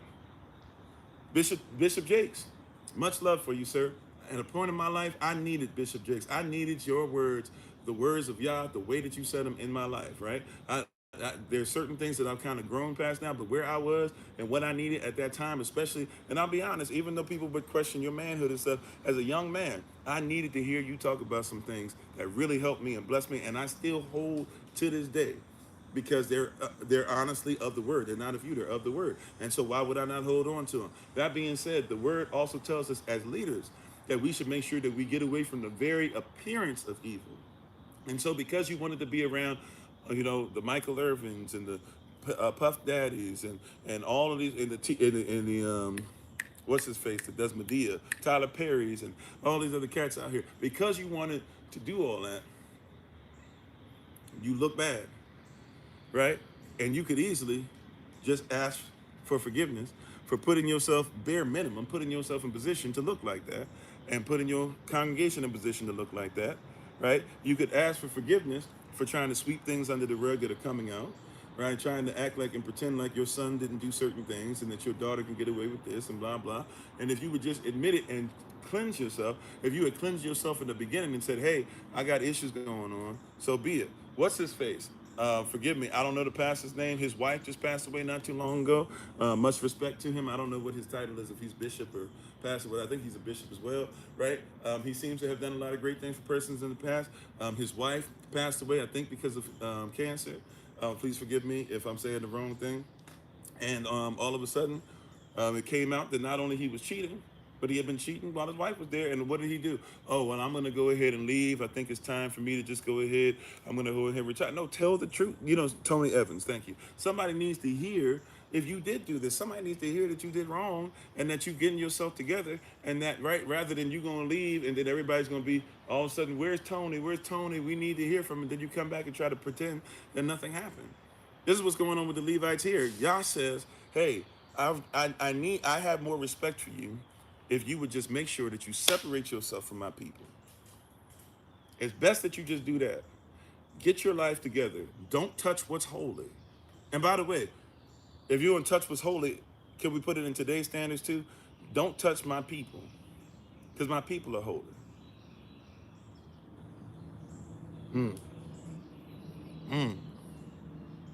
I felt that in my shunda, right? Don't touch my people, because they're holy. Separate yourself from them. Get your life in order. Get your life structured. Once your life is in order, right, then come back. I'm not saying you can't have no problems. I'm not saying your family won't have any problems. I'm not saying that you won't get sick at all. Hear what I'm saying though, right? The thought process is that if we're living unclean lives and we bring it before the children of Israel, if we bring it before each other, then guess what we're gonna have? We're gonna have unclean people. Just simple, right? Kingdom sense, not common sense. If we live unclean lives, then we create unclean communities.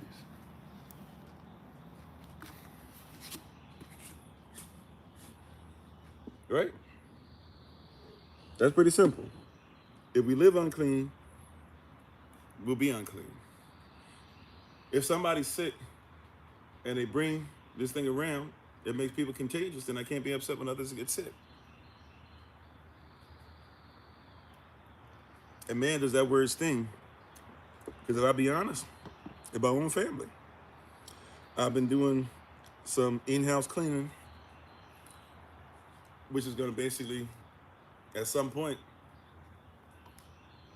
if I just be honest, at some point it's going to blow up. Not to where it's going to be anything wrong with me or whatever. I'm just saying within my family, there's some persons that are on the outskirts and that they unclean. They got to go. Right?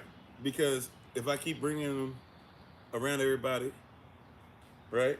And I'm not even talking about some of y'all don't even know the people I'm talking about, right? Like, I'll be honest with you. Here's one that I can be 100% honest about.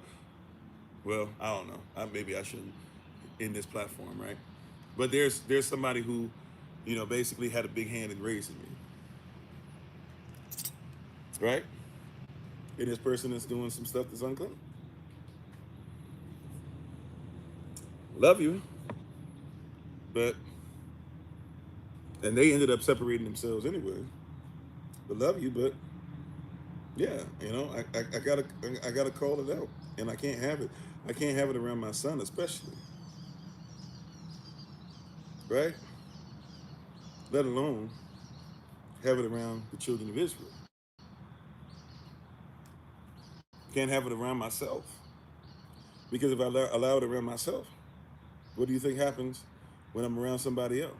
You know, sometimes even this, if we go down the same path real quick, and then we'll get back to verse 5. But if we go down the same path a little bit, you know, this is why sometimes somebody goes off on you, and you're like, where'd that come from, right? And then you realize, oh, that ain't have nothing to do with me. I ain't done nothing. You know, I ain't done nothing. Been there for you, this and that, whatever, whatever. But they're going through something. They're around some things. They're around some circumstances. They're around some spirits, and then all of a sudden they start just going off on you. You're like, what you going off on me for? That was weird. Well, that ain't had nothing to do with you, right? But it's because there's a spirit, right? They're not in their right mind. As we were talking about on a prayer service on Thursday, right? I believe that was when we were talking about it. To have to search every way of man is right in his own eyes. Yeah. And attacking the sin, yeah. So it comes to a head. And it hurts. I'm not gonna say it's easy. Because you have love for persons. But if you're not gonna get certain things together, what's that? Wipe the dust. I mean, sometimes you gotta wipe the dust. And it be at homes and places that you didn't think you were gonna have to ever wipe the dust. Never from that house. Never from that person. That's family right there. I've known them since I was, what was it, knee high from to a grasshopper. Yeah, that person. That person. You might have to wipe the dust from your feet, and it hurts. I'm not gonna pretend it doesn't. I'd be a lie to tell you that it doesn't hurt. But it's necessary. Excuse me, it's necessary. And then you don't want to feel like a judge unless you're clean yourself. You get it? Well, that's why we live to a standard, right? So remember, thank you for that. I promise we're going back to verse 5. We're gonna have to speed it up a little bit, or maybe we'll see how go. Maybe we hit this again tomorrow too. But Luke chapter 6, verse 38. Everybody loves that verse, which is give, right? You hear give, and this will be given unto thee, pressed down, shaken together, and running over. Shall men give unto your bosom, for with the same measure, right, that you meet shall it be given unto thee, right? You heard that before, right? Given it shall be given unto thee, Elohim's measure, pressed down, shaken together, and running over. Shall men give unto your bosom, for with the same measure that you meet shall it be given unto thee. Here's the verse right before it, Luke chapter 6, verse 37. Judge the way you want to be judged. I'm paraphrasing. Judge the way you want to be judged, right? Condemn in the manner you want to be condemned, and forgive or not forgive in the manner that you want to be forgiven or not forgiven. Because whatever you give, right, in judgment, condemnation, and forgiveness or unforgiveness, whatever you give shall be given unto thee. But Elohim's measure. And he gonna press it down, shake it together, and it'll be running over. You'll be the person at the table, the person of honor that gets to receive what you gave out. And it says men, plural, a whole bunch of persons will be used to give what you've given out to others. It will be given unto thee. The same measure that you meet, the same measure that you administered it, shall it be given unto thee. That's the context. So however you judging everybody, however you telling everybody they don't know this and they don't know that, however you raising your voice, however you lying, or sorry, some of y'all be lying, right? But however you doing that, right? That's what you give. Now the context, that's the context. I still believe that you could talk about that with tithes and offering and stuff for sure. But the context is, hey, whatever you'll give to others, if you go back into Luke chapter 6, you'll see, hey, if you say that you got love for people that got love for you, even your enemy got love, does that, what makes you different than them? If you say that you'll give to somebody as long as they'll pay you back, even your enemy does that, what makes you more different than them? Right, that's the context. Read through that sometime, Luke chapter 6. Now that you got those glasses on, that viewpoint on, right? That's the prism that you look through. Read through that sometime and read it again. And check that out. That's the context. Right? All right. Leviticus. Praise y'all. Is this word blessing anybody? I pray that it is. I pray that it's blessing you and I and your house and your family. All right. Leviticus 22. Let's get back to business. Leviticus chapter 22, verse 5.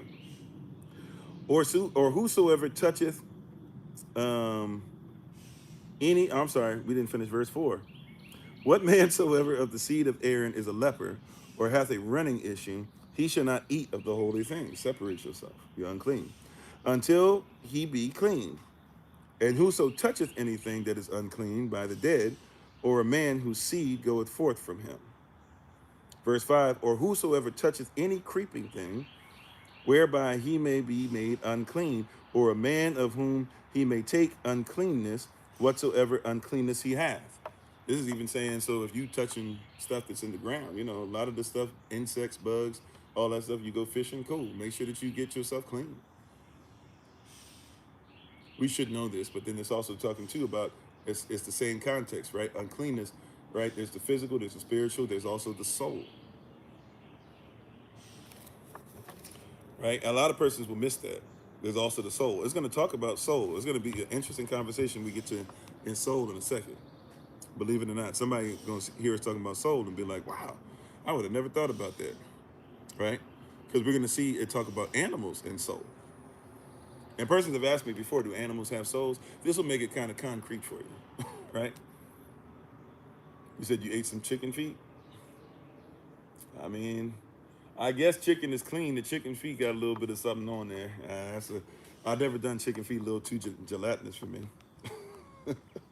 Right? Not hating, I'm just saying I couldn't do it. Right? But watch this. You ready? Watch this, dealing with the soul. Verse 6, Leviticus chapter 22, verse 6. The soul which hath touched any such shall be unclean until even. Right? And shall not eat of the holy things unless he wash his flesh with water, right? So make sure we would say soap and water, right? Make sure that you clean your flesh, right? But also too, if you touch anything that is unclean, or if you're doing anything that's unclean, you should at least be making sure the cleansing process goes until the even, which for us is the beginning of our day, right? Remember, the evening to the rising, first day, evening rising to the second day, from when the sun goes down is when we actually start our day. Right, that's why on Jewish calendars, you'll see that they say that Feast of Trumpets is on the 23rd, but we start on the 22nd. Why do we start on the 22nd? Because of the moon. The moon tells us the beginning of the day as well as the month. Right, believe it or not. The sun tells us where we are. As the sun rises, we're rising towards the end of the day, right? But as the sun goes down, the sun is ending the day. That's the end of the day, right? A lot of persons forget that the sun in our culture is the end of the day. So when the sun goes down and the moon comes up, that's when the day starts. For us, right? For us. Just putting that out there in case somebody didn't recognize it and never heard anybody specifically talk about that before.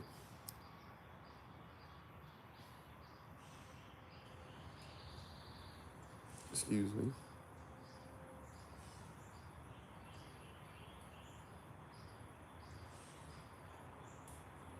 Okay.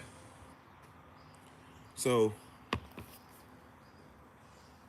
we see here in verse 6, the soul, the nachivash. In Greek, the word soul is the word psyche or psyche. You remember that? So psyche, P-S-Y-C-H-E. So a psychologist, I-S-T, one who's proficient, logi or logia, at the logic or the study of psyche, the soul. That's what a psychologist is supposed to be. That's why you should be careful who you go to talk to or go to as far as a psychologist, because they're supposed to deal with your soul. The soul is what attaches the spirit to the body. Once the body became sinful and we were cut away from the tree of life so that we wouldn't live forever, right? To be able to live forever with our soul and our spirit being affected negatively by poor decision making that caused our flesh to die and be separated from the will of Yah. That's why to be absent from the body and your flesh dies, your soul now is no longer attached to what allows it to be legal in the earth realm. So to be absent from the body is to be present with the Lord. Now, when you go before the Lord and you were judged correctly, eventually heaven will come, or if you are judged correctly and are allowed to be in eternity, what happens? You get a glorified body. You are spirit, soul, and body again. Your soul can now attach to a righteous body that will not die, right? Your spirit and your soul are cleansed, therefore, from things like pain, war, anger, anything that comes with death and sin. And as heaven and earth come together, now you can live, right, lawfully forever with spirit, soul, and body all together. So your soul is extremely important. And when we make sacrifice or when we give offering, then also we are doing something for our soul, right? Offerings covered. Remember that, right? The first offering given by the Most High was to make sure that he covered the nakedness that had been allowed by the sin of Adam and Isaac, who we call today Adam and Eve, correct? Right? So when we give sacrifice, when we come together for these holy days and give sacrifice and give offering and give praise and we extol Yah, when we come together and do these things, beloved, then what are we doing? We're dealing with our soul. We're dealing with the soul of a nation. We're dealing with the soul of a people. Matter of fact, we're going to keep on talking, but we're going to deal with the soul of the animal. Because the animal is being sacrificed because your soul is required. Y'all like it, right? When y'all watch the movies and stuff and somebody need to take your soul to the crossroads, right? Or you know there's somebody coming looking for the soul. But that's real. When you sin, your soul is required.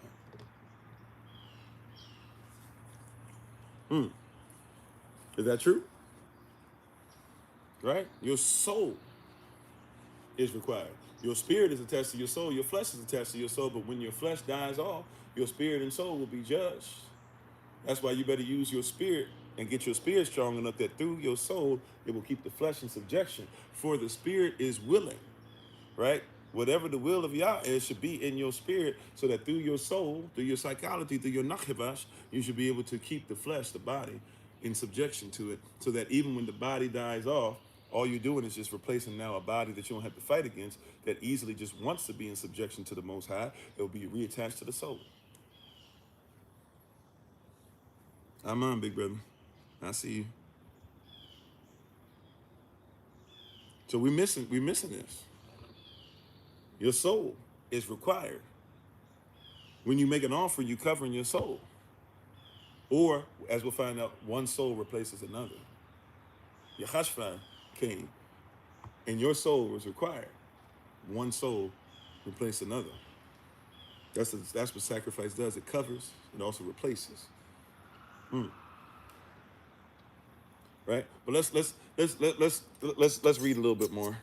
Praise Yah. Praise Yah. Thank y'all for being on today. Hopefully this word is blessing you. Right? Let's keep on going. All right. So watch this. So where are we? Leviticus chapter 22, verse 6. The soul which hath touched any such shall be unclean until even, and shall not eat of the holy things. Right? And we're talking about holy days are coming up. So shall not eat of the holy things. You got to get prepared for this. Shall not eat of the holy things unless he has washed his flesh with water. Verse 7. And when the sun is down, he shall be clean. Beginning of the next day, he'll be clean, and shall afterward eat of the holy things, because it is his food.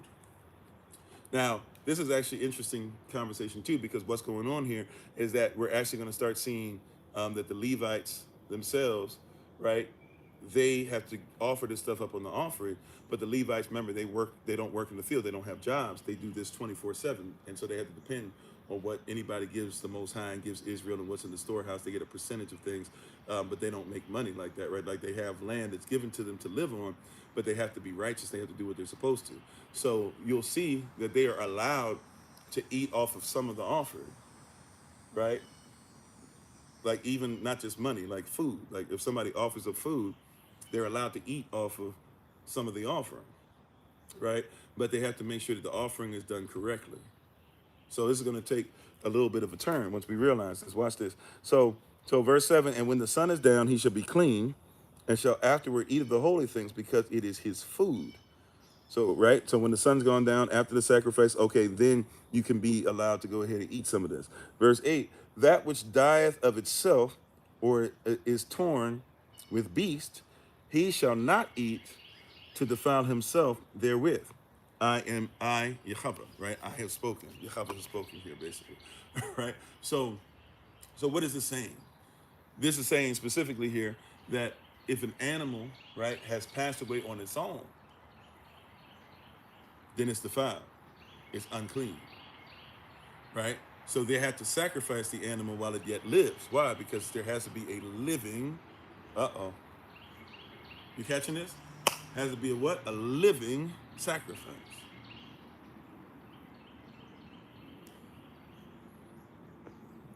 Hello, once again, we're no longer under the law. Well, first of all, Jesus is not even his name, so we already know that you're off on that, right? You know that that's not his name. Even in the 1611 version of the Bible, if you get an original 1611 version of the Bible, it's not even spelled Jesus. You know that, right? So it's a Greek word that means half man, half Zeus. Like Yesus, half man, half Zeus. Zeus means Zeus.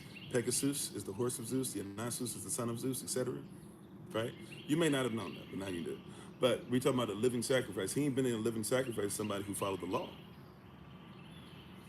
And if you're going to carry your cross like he did, then why would you not do what he did? It's because you're not following the word. Now, you might not be doing it on purpose, but you're not following the word.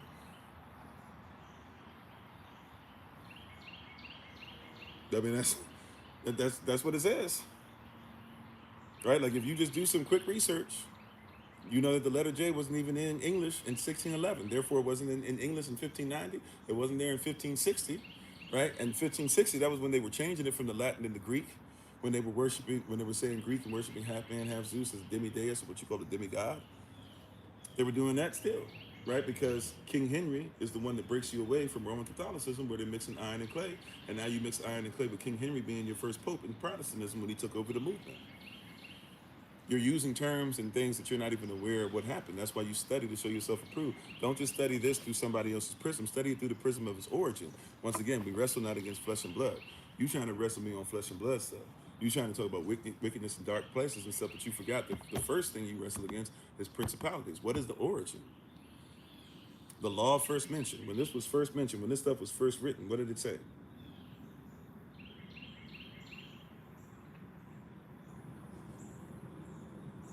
Right? What did it first say?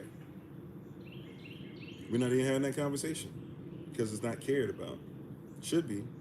Should be the first thing. Right? What was the first thing that it said? When it first came out, when we first saw the sun, when we first saw Mashiach, or some of you say Hamashiach, or Mashiach, or Messiah, right? Or the Anointed One, or Christ, or Christos. When the Christ is first mentioned, what was his name? Number one, we've already messed up there, right? But then number two, when you're talking about the law, if Christ, like watch this, if Christ did not fulfill the law, then you can't even say that you're able to go to heaven. And here's the deal: the word fulfill, even in the Greek, look it up, right? Matthew chapter 5, verse 17. He came not to destroy the law, but he came that it might be fulfilled. The word fulfill doesn't mean to end. And even if you use the English word end, you know end doesn't always mean stop. End can mean go towards the direction of. If somebody says you got to go towards the west end, you're not thinking once you go west is the west stops. Right? To fulfill means to be put into effect. So even if we're talking about this, right? It means to be put into effect. Now, if you keep on going, Matthew chapter 5, verse 17 says, I did not come to destroy the law or the prophets. I came not to destroy, I came to fulfill. And if you go to Matthew chapter 5, verse 10 through 12, you'll realize what he's saying is that a lot of persons don't realize that if you go through, say what the prophets said and live the law, that they'll hate you the way that they hated the prophets. Just like the Bible says, if we do what Christ did, they'll hate us the way that they hated Christ. Because Christ, while he was here, was a stumbling stone of offense. It's kind of like when everybody says, everybody loves Martin Luther King Jr., everybody's with Martin Luther King Jr. But the reality is that even a lot of his own people hated him while he was here. Right? Look at the census in 1967, which is supposedly, I think that's the Summer of Love. 1968, he's assassinated along with Fred Hampton, right? And when he's, at least in the same year, not next to each other, right? One is in Chicago, one is in Alabama. Please forgive me if I'm in the wrong spot where they took his life, right? But when they did a census, a lot of us, so-called black persons, Negroes even, went and on the census said that he was asking for too much too soon. And all he was saying was everybody should come together. Right? But now everybody gets to go through revisionist history, and especially a lot of black persons who want to lie and say that they marched in places that they weren't, who want to lie and say that they, they have this weird kind of version of stolen valor. I want to say I marched where I didn't march. I want to say that I lived where I didn't live. I want to say that I supported Malcolm when I never did. I want to say I supported MLK. I want to say my grandparents marched with Marcus and all that stuff. And everybody has something nice to say about these persons that they ripped apart, and low key, if it would get them views and popularity and money, they'd rip them apart again. Right, but that's how Christ was. Romans chapter 9 says that when Christ was here, he was a stumbling stone of offense. That many persons if they just knew the law and followed the law back then, not today, back then, if they had followed the law properly and not have been about the traditions of their fathers that have come that seem to parallel the law sometimes, but the reality is they're not righteous, right? But if they had just obeyed the law, they would have known that everything in the law was who Christ was. He's the Word. If he's the Word, he is the law. The word law and word are interchangeable, at least in our culture, right? In the Bible, the Zara is the law, right? The word, the seed, right? Even the sperm is the law. If it's the law of Yah, that's what he was. He was the Word. He was literally the embodiment of the Word. Everything that the Word said, he lived it, he was it, he looked it, he wore it, he ate it, he drank it. Everything he did was lawful, right? So if you get that in Matthew chapter 5, verse 17, that he came not to destroy the law or the prophets that came before him, he came that it might be fulfilled, put into effect. In verse 18, makes a lot of sense, where you shouldn't change the most minuscule of measurements, nor even the way it's written, or the jot or tittle, as they try to put in modern English today, right? Then, or I'm sorry, in English today, excuse me. Then, if you go past that, verse 19 says, those that do not follow the law and teach others not to live by it are considered to be the least in the kingdom. But those who live by the law and teach others to live by it, they are considered to be the greatest. And verse 20 says, you should know the law greater than the scribes and the Pharisees. Matthew chapter 7, verse 12 is the full version, by the way, of what's considered to be the golden rule. The golden rule in its entirety is do unto others as you want done unto you. Why? For this is the law and the prophets. If you don't know the law and what the prophets said, you don't even know what to do unto others, and you certainly don't know what should come back to you.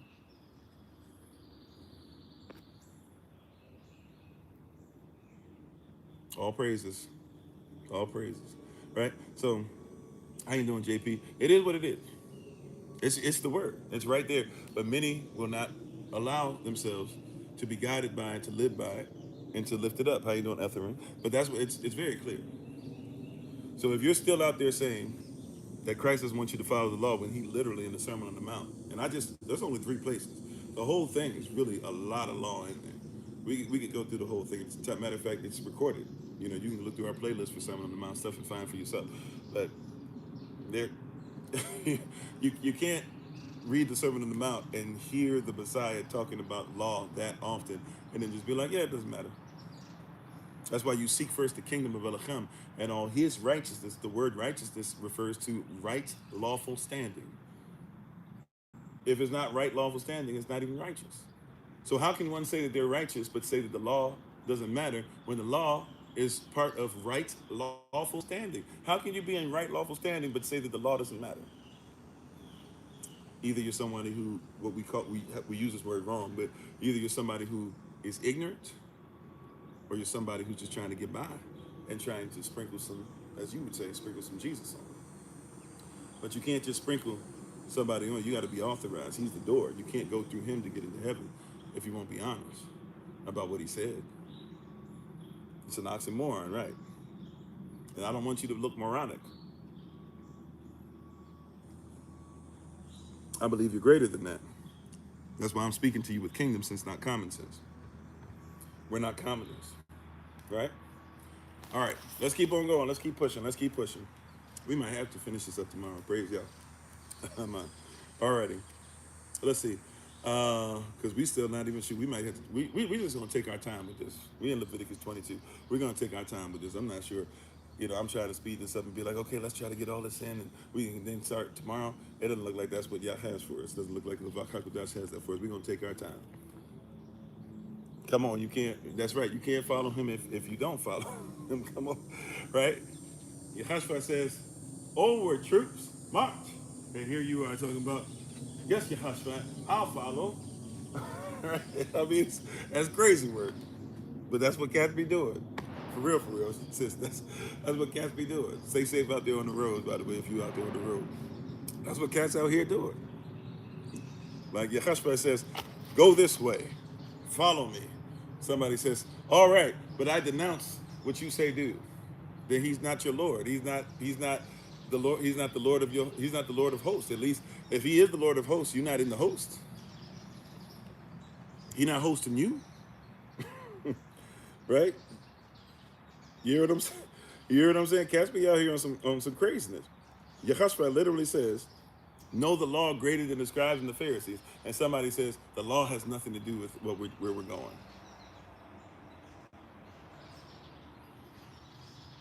Somebody got to make that make sense. Right? Somebody got to make that make sense. And you have to keep changing the word to make it make sense. That's the problem. It can't make sense. So you have to change the value of the word. You have to literally change the character of the word. All right. All right. So here we go. Leviticus chapter 22. Verse 8. I'm sorry, verse 9. They shall therefore keep mine ordinance. Guess what an ordinance is? It's law. Right? If something's ordained, right, it's lawful. They shall keep my ordinance. This is another thing too. This vexes me. Some of y'all have heard me talk about this before. This vexes me. You have so many ordained preachers that say that they don't have to follow ordinances. Or they've changed ordinances now to say that there's only 2 ordinances in the Bible. Right? If you're a Christian, unless you're Roman Catholic, I think they could have 6, 8, something like that. But if you're a Protestant, they try to say you only have 2 ordinances. What are the 2? Right? They say the 2 are communion, which there's no such thing as communion in the Bible. There's only Passover, so we're already lying there. But they say communion is one ordinance, and then they say the second is marriage, but we don't even do marriage the way the Bible says. Meanwhile, y'all keep talking about ordinances and mine ordinances. Well, here's one of his ordinances, right? It's really weird. The persons that are ordained will tell you that which ordained means you have to be ordained by a government. That's why the preacher who is ordained in Massachusetts cannot do the same things, or is not given the same authority to marry persons like the preacher in Texas if they're in Texas, and vice versa. Why? Because you're ordained. You have to be ordained by the state. See, here we're ordained privately. So we do private marriages and private contracts. Because whoever you are ordained by, you have a covenant or a contract through them. We don't get how this stuff works because we don't care about law. So a lot of you guys are mystified to figure out that when you go through the state, how much of your marriage and how many of your children that are now wards or rewarded even to the state, or the state, they're wards of the state and now rewarded unto you. But if you mess around, they'll take your baby even if they shouldn't take your baby. And some of y'all get shocked at how easily they can do this, but they do this because you don't know law. Your marriage belongs to the state. Therefore, the fruit of your marriage belongs to the state. You said your church is ordained? That's great. Once again, if your church is ordained, it has to be ordained, right? You're like, watch this. If it's done correctly. Now, if it's done privately, see, it can be done incorrectly, even if it's not public or so-called private. Really, it's only going to be one of the 2. But if you're ordained, so watch this. Originally, I was ordained by a pastor, right, who was ordained by the state, or under another pastor, but basically by the state, or really not even the state, by the territory of Washington, D.C. Not the city, the territory of Washington, D.C., right? So if I try to marry somebody and they don't recognize that ordinance that ordained, right? If I try to marry somebody in Cali and they say, well, you got to be ordained in Cali, what do I have to do? It actually was pretty easy. At that point, I could just go online, fill out something, pay a few bucks, and I could go out to Cali, and then Cali would say, okay, you're ordained in the state of California now. even though, right, because it's not ordained to the person, it's ordained to the state, right? So a state, by definition, is a country. This is how law works. Once again, we're so far away from law that we be getting waxed on this stuff legally, right? But your country, a state is a country by law, right? Or a commonwealth. There's a couple commonwealths, right? Pennsylvania, Ohio, I believe, right? Commonwealths, right? But those commonwealths, you also have Louisiana, which is a state, but it's the laws that they do are French, so they're like the laws of France. So you have to know wherever you're going, you're dealing with different types of laws, even different states or estates, same word, right? So these are countries by law. If you go on somebody's estate, that's actually a micronation of sorts. That's a country, right? If you're in Utah, that's a state, right? Used to be Utah territory, a whole lot bigger, right? And then all of a sudden they didn't like all the stuff that was going on with Brigham Young and with a lot of stuff that was going back to, who's the one that started Mormonism? Forgive me, I forget his name at the moment, but you know what I'm talking about.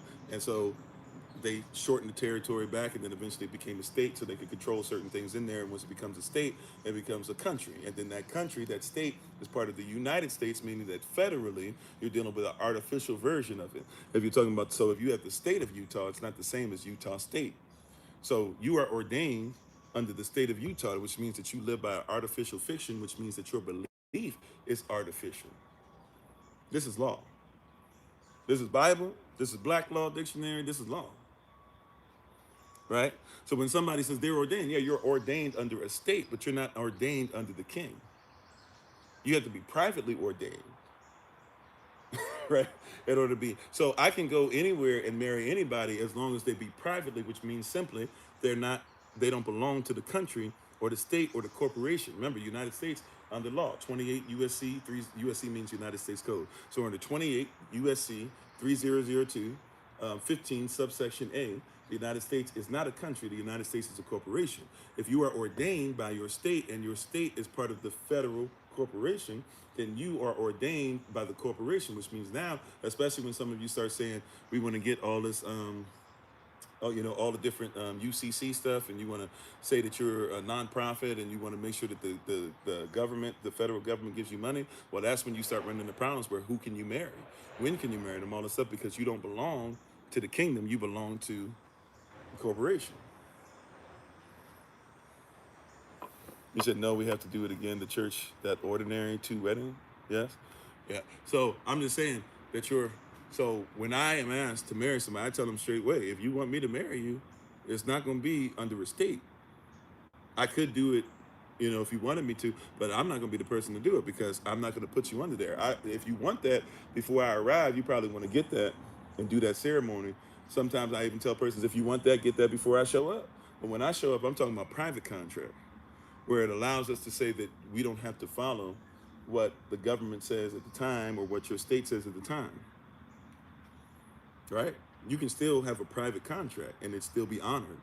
It's a contract.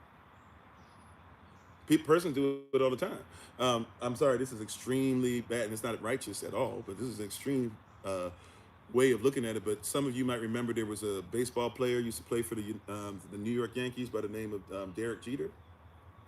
Right? If you've ever heard of Derek Jeter, maybe not. Very famous shortstop, very famous athlete.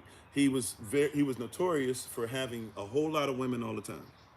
Right? He didn't try to like play around with it or manipulate it or whatever. Like, he was notorious. He went out with a lot of women and would bring them back to his house and would, forgive my language, would bed them, right? And therefore, would have all this stuff that, comes out of that, right? And he would have them sign NDAs, non-disclosure agreements and stuff, and they were private contracts, right? Like, this stuff happens quite often. A lot of persons they would sign private contracts. So if you were gonna hang out with him, and if you were gonna go to his house, and if you were gonna go with him somewhere overseas or whatever the case was, you were gonna have an agreement. You can do the same thing with your marriage. But you have to know how, and you should make sure that if you're going to do it, then it puts you in a private place to ensure that now you can go by your own belief system. A lot of you guys keep thinking that everybody has to honor, and they should, by the way, technically by law, they're supposed to honor your belief systems, but it's easier for your belief systems to be honored when you're private. When you're a private sovereign, many of you are still public citizens. Your marriages are public. That doesn't mean that everybody in the public knows about it because, yes, your marriage is on display, but it means by law, your marriage belongs to the government. And anything out of your marriage, including your children, therefore, belong to who?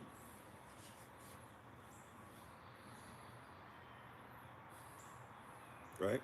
So even that, in a sense, is unclean. Our goal is to clean this stuff up as much as possible. Yeah, marriage to the Most High, Elohim, the way that He wants it is much better. That's why in the Bible, we teach our children from, or at least in the culture, right? We teach our children from from birth to be husbands and wives. And if you look at what a husband and wife is, a husband and wife is pre-qualified. That's why he who finds a wife, she should already be trained as one. The community and the nation should already have certain things that say, yes, she is one already. She's been before a board, right? The son at this point has already taken his father's inheritance on his own land and is doing his work. And in the midst of his work, he sees a need for a wife. And when he finds one, he finds a tabah or a righteous thing. And when he finds this, right, it will be something that helps him to be able to not only multiply, but also cover his wife. But none of that is taught because in public, in the government, marriage is not a big deal. It's gotten to the point to where who cares about marriage? Do men even need women anymore? Do women even need men? Right? That's more the conversation. So when that's in place, why would anybody care now? Right? We can't compare the beast system to the system of the king. I mean, some do. I would say it's not worth it. Right? Some do, but we shouldn't. I'm on. All right. So, but getting back to Leviticus 22, right? So verse 9, they shall therefore keep mine ordinance. Right? Here's another that's an ordinance too. We can't just say marriage and communion, even though communion's not in the Bible, right? It talks about Passover, not communion. I know that everybody goes to communion scripture. 1 Corinthians chapter 11, verse 23 on. No, that's talking about Passover. That's how you can eat or drink damnation to yourself if you eat or drink unworthily, not even knowing what you're doing. And so many persons, once a month is usually the Protestant way, right? At least once a month or at the beginning of the month, usually, first Sunday, you can see all these persons come together and have communion. And that's not what it's talking about. There's Passover, and there's only twice a year you could have Passover. You can have Passover the 14th day of the first month, or you could have 14th day Passover the 14th day of the second month as a makeup Passover for those that weren't able to make it, or if you're going to do it and intercede on behalf of somebody else, right? But so many people are eating or drinking damnation to themselves, not even realizing what they said, right? You're talking about Passover. You're not talking about communion. Somebody made up communion much later, trying to save money, having you drink out of the same cup and smearing, wiping it off. I know they don't do that in all your churches, but, now having your wafer, right, which has leaven in it, right, having your wafer and having juice, and then trying to lie to people and tell them that it wasn't wine. Not saying that you got to have wine. You can still have your juice. I know there's persons that are trying to come out of this stuff, but I'm just saying, right, we have this weird thought process of it. And how you doing, Sean Battle? Thanks thank you for being on. Thank y'all for the love. And I don't know if it's accessories, please forgive me, right? All right, so verse 9, keep mine ordinance. That's an ordinance. What was the ordinance? Make sure that when you offer things up that you are clean.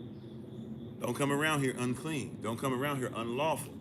Don't give me sacrifices, right, and say that, well, the sacrifice is clean, but you have unclean hands, right? Create in me a clean heart, Yehovah, and renew within me a right spirit, that I don't miss the mark, that I don't sin against thee.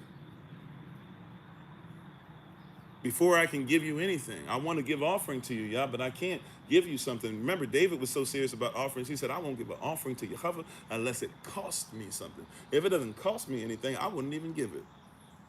That being said, before I give it, Yah, I need to be clean. Create in me a clean lob, a clean pasture, a clean heart.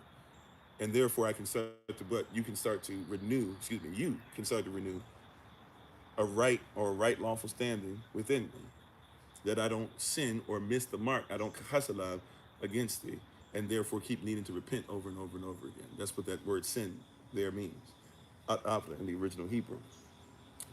All right? So keep thine ordinance, lest they bear sin for it. Make sure you're clean. Make sure you're lawful. Keep this ordinance. Because if not, whatever sins, right? And we're coming up on the Day of Atonement soon, October the 1st, right? So if you don't know how this works, on the Day of Atonement, the priest, you had the high priest of Israel. Remember, he started off by telling Moses in Leviticus chapter 22, verse 1, he says, Moses, I'm talking to you. Verse 2, he says, talk to your brother and their sons who are wilding out a little bit, right?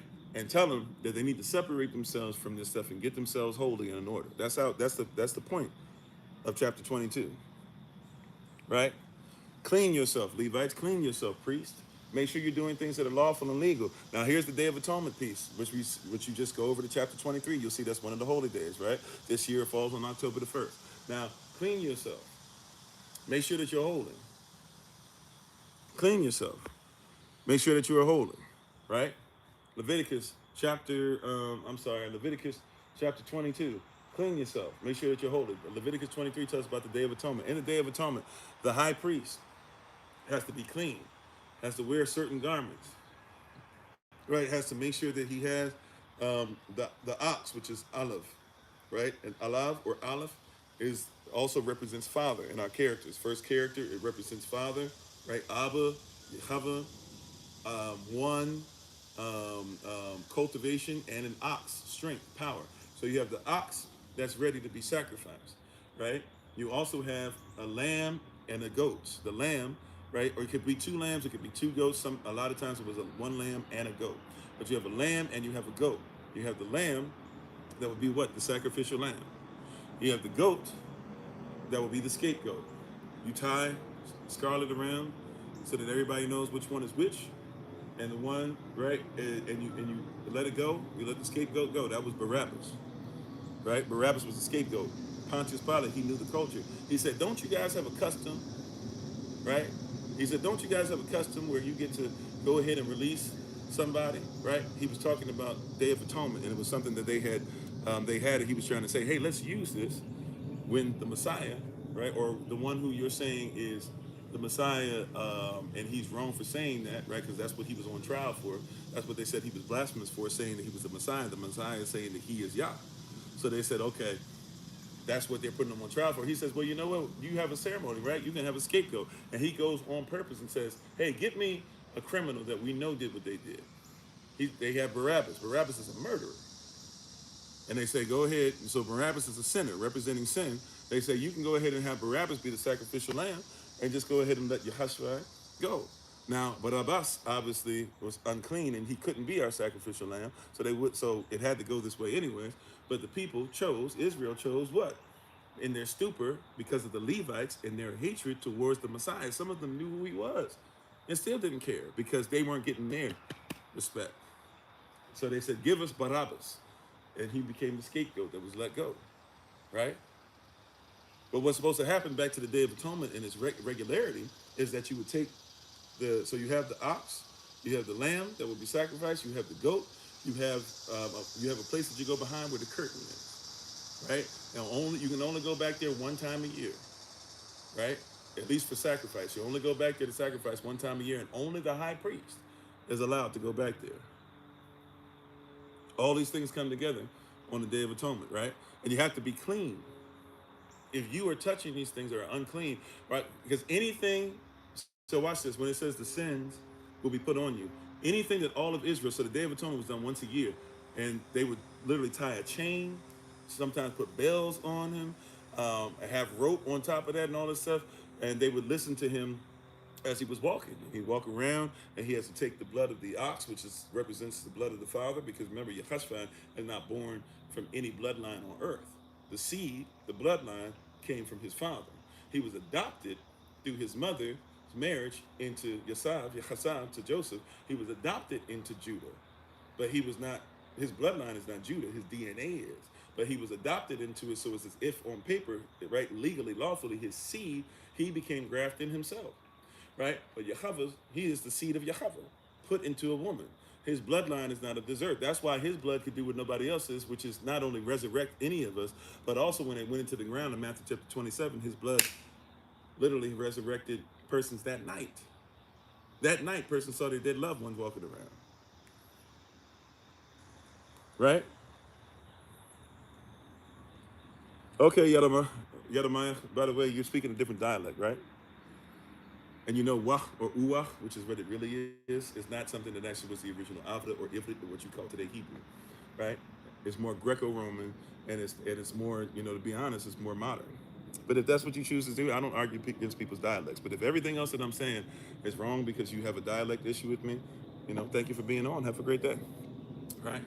But so for the rest of us, when we go into this place, you have to realize that now you're in the place of atonement. So in the Day of Atonement, you're dealing with what? You're dealing with, okay, so if I'm not careful and I'm unclean, I'm already trying to make sure, I'm already worried about, is Israel as a whole, have we come together? Israel's supposed to prepare herself before the Day of Atonement to make sure that all things are together, all things are sinless, so that when we get to the Day of Atonement, the sacrifice is clean enough so that Yah doesn't come down on us, including coming down on the high priest. But the high priest dealing with all that definitely doesn't want to be unclean himself or bring unclean or unlawful or illegal things in, right? So he doesn't want to bring these unlawful, unclean, illegal things in, right? So if he comes in and he brings these unlawful and unclean and illegal things in with him already, then he's already going to die by being unclean, by being unlawful, because he's carrying something in, even before you get to the sins that are going to be put on him, right? Or the sins that are going to be put hopefully on the lamb. Now, Yechashua for us, he was the ox, he was the lamb, he was the high priest, right? But the high priest is trying to make sure that all the sins go towards the lamb because the lamb has a soul, right? The soul is a soul is being put before the Most High, right? The lamb has a soul, so the soul of the lamb takes on the soul of the people. Sacrifice. So a living sacrifice is important.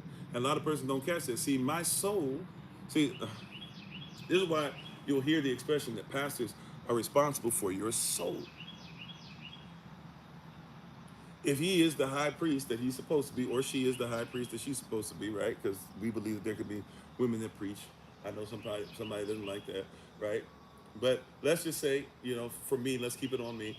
If I do what I'm supposed to do, then my soul, I intercede on behalf, right? Or it's not my soul, right? As the high priest, I'm coming, and Yahashua is the lamb.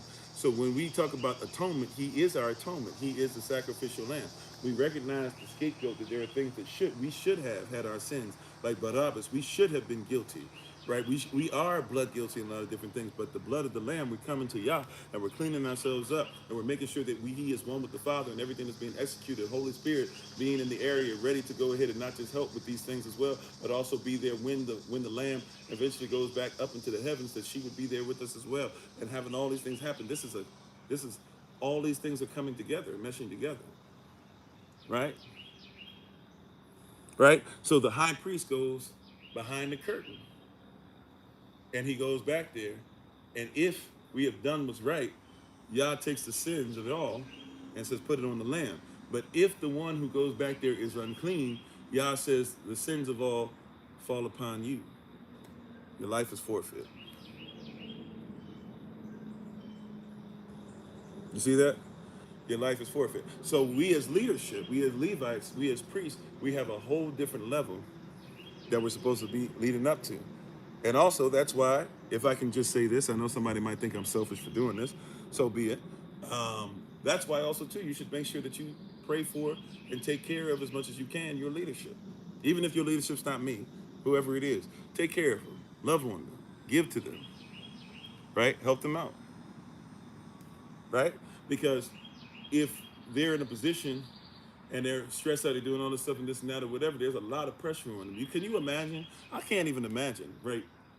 Because I can't even imagine that October 1st will be coming up, and not just all of SOC, but all believers, all followers of the way, right? All of Yahadashah is prayed up and coming together, and they're waiting to see what happens when I go behind the curtain.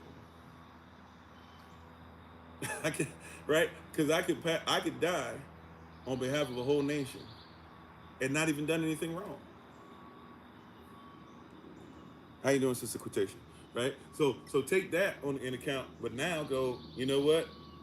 Mess around and I am doing something wrong. It's guaranteed that when I go behind that curtain, somebody gonna have to pull me out and they're gonna have to have the next Pastor Kofi up or whoever it is. Right? You know, these how you doing, Sister Shirley?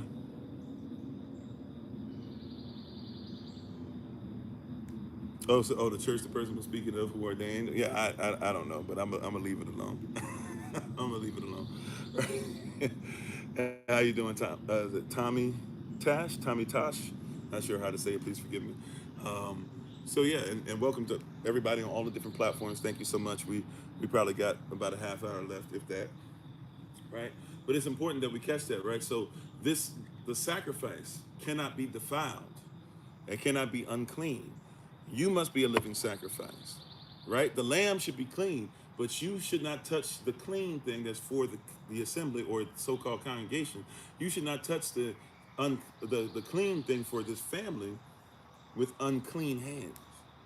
Separate yourself and get yourself together so that you can be clean enough to be on behalf of Yahadashah. No ifs, no ands, no buts.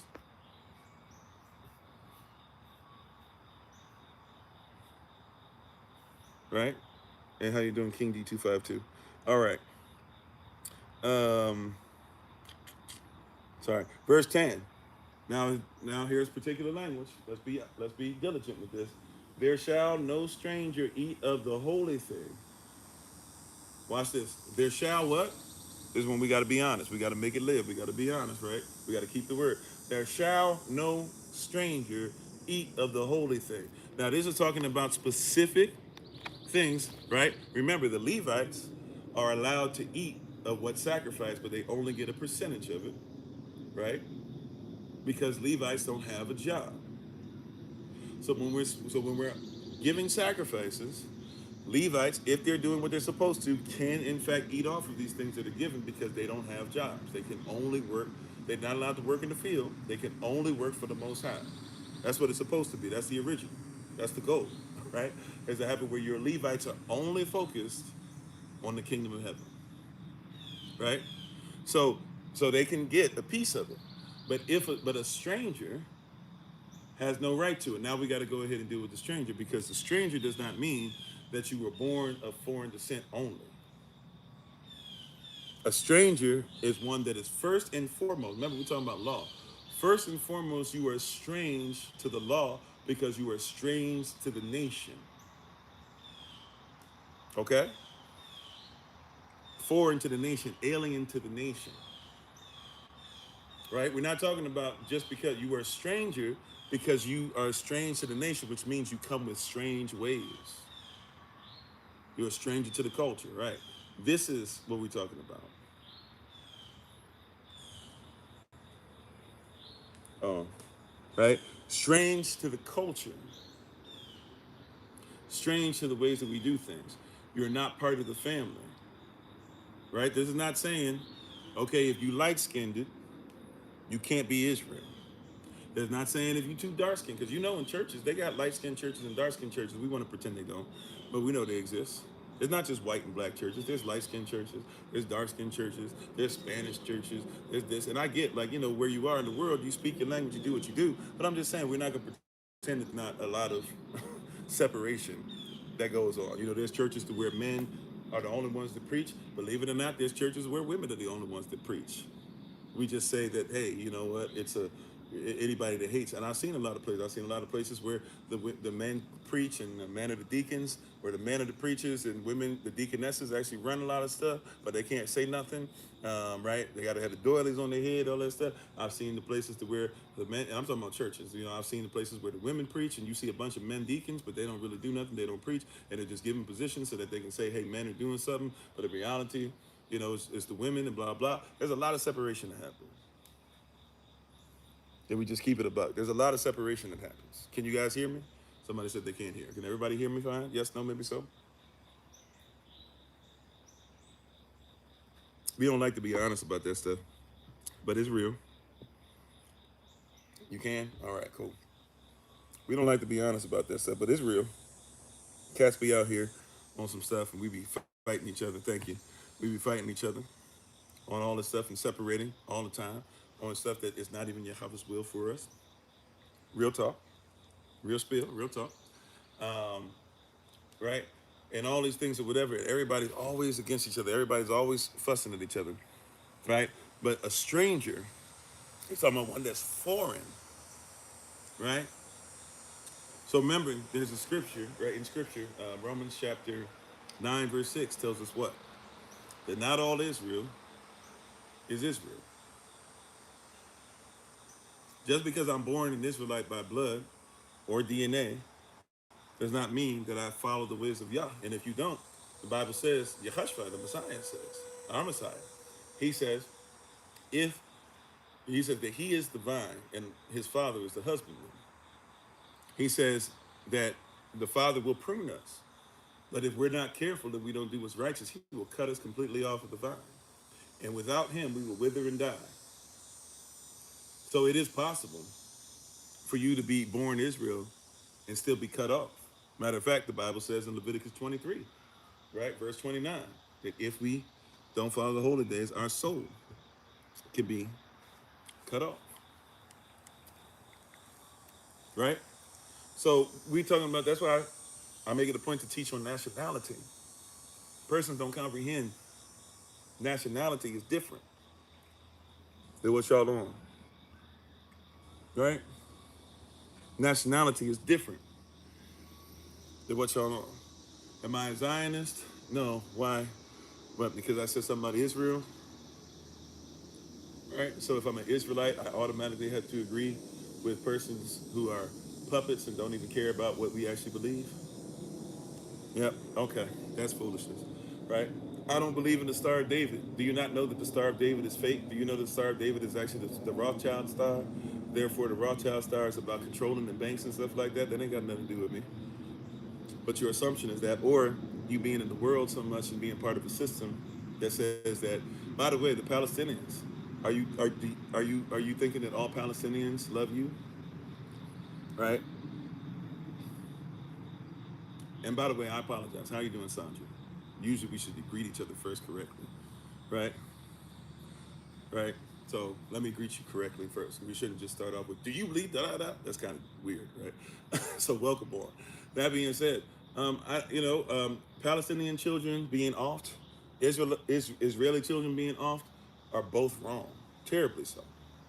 Netanyahu is out of pocket, right? Those who are at war with each other are out of pocket. I understand Palestinians be backed into a corner, especially losing over time. If you study what's been going on since the 1940s and stuff, but if we study what's been going on since the 1940s, we got to go back to the 1800s when England's in charge and when they're taking over and they're slowly, genocide is happening to the persons who actually were considered to be Israel at the time. For if you were to go and look at videos that go back into the 1800s, videos that are in the 1900s up into the 1940s, and go look at what Israel looked like, you would discover there's not even the same people, and some of those people do live there, but nobody cares about them and representing them. Because, like usual, persons that are darker, unfortunately in the West, the darker they are, the easier it is to forget about them. But, that's part of it too, right? But we don't want to talk about that. We don't bring that part up.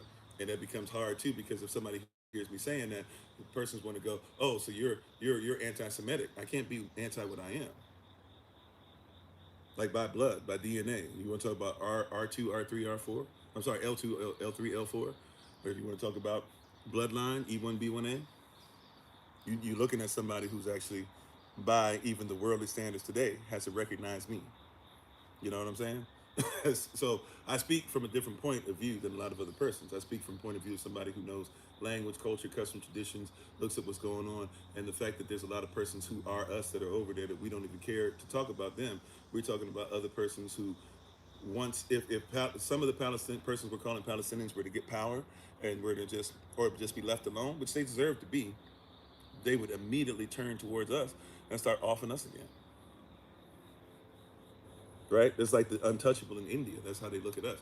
So there's a lot of factors to it. That being said, I'm not about supporting the wars of this world in any way, shape, or form. Right? And by the way, a Semite is different than a Shemite.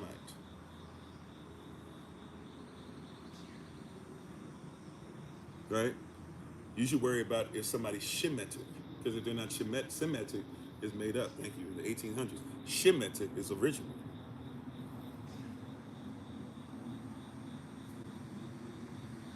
So, in any case, in any way you want to look at it, I'm speaking as an authority on it. The persons who you're talking about in leadership and all that, they're not even authorized. They're not even authorities of it. The only reason why they're authorized is because England sold everything over to the Rothschilds, and Rothschilds work with the CIA to this day. And you have this place called Israel. Matter of fact, if you don't believe what I'm saying, is that in the 1960s, there was a prime minister. Remember, they didn't take this land from us until the 1940s, officially, right? Israelites were already scattered, but there are a lot of Israelites that were still living there and still do live there, even though they're really, really, really, really jacked up there. If you know about the Talmud, the Talmudic values, you know what they do. That being said, in the 1960s, I believe it is, when you have the 4 days, 5 days, whatever war that happens, and they win, and then they start saying everybody's going to look at Israel as sovereign, and they go to Egypt, and they say, Egypt recognizes a sovereign. The prime minister of Egypt says, no, I'll never look at you as that. We don't respect you. And they say, well, how dare you? Why wouldn't you do that? And he said, well, when you left, right? In other words, if you were really Israel, when you left, you were black. And now that you come back, he says, you are white.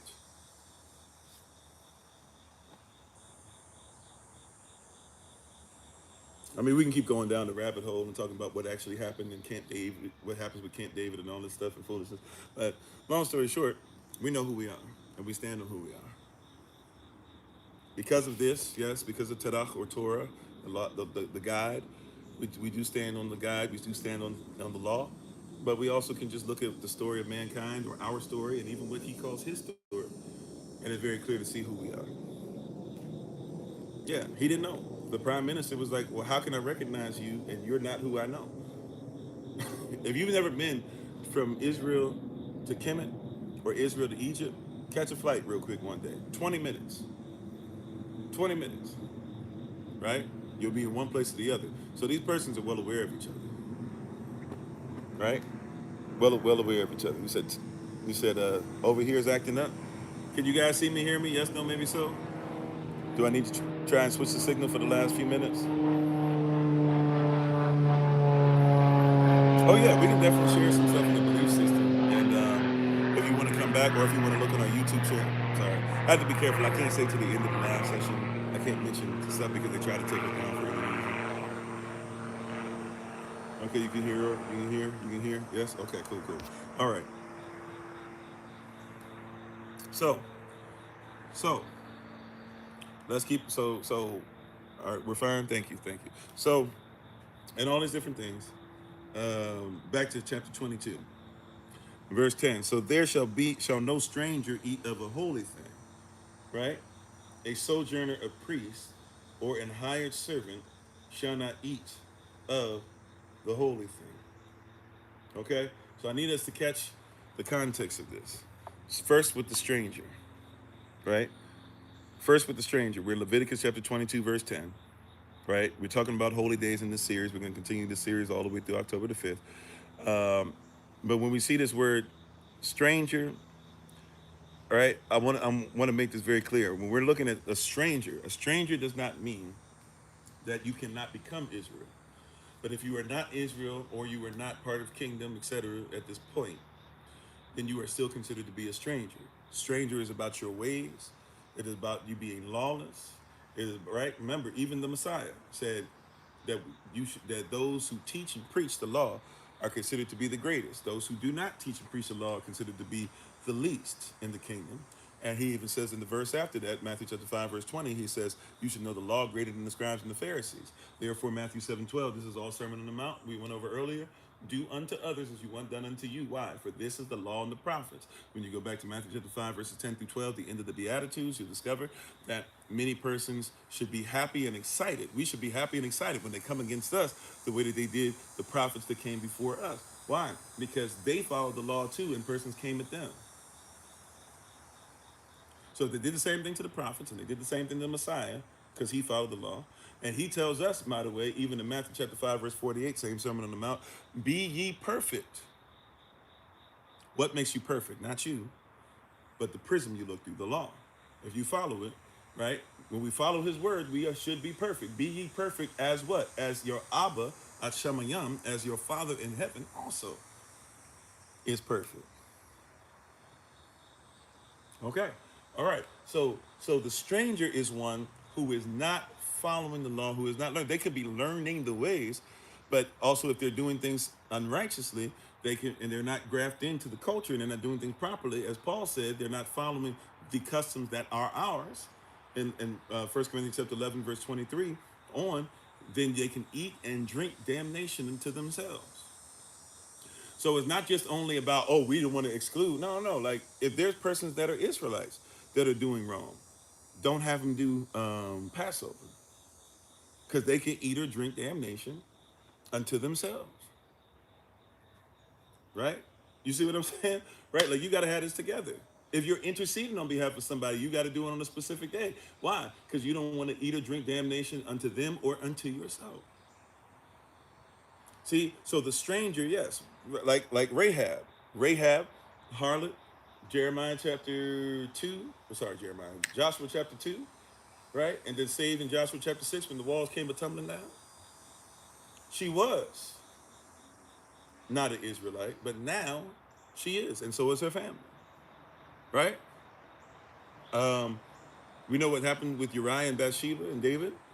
Uriah was off until this day. Even in the word, it says that it calls Bathsheba Uriah's wife.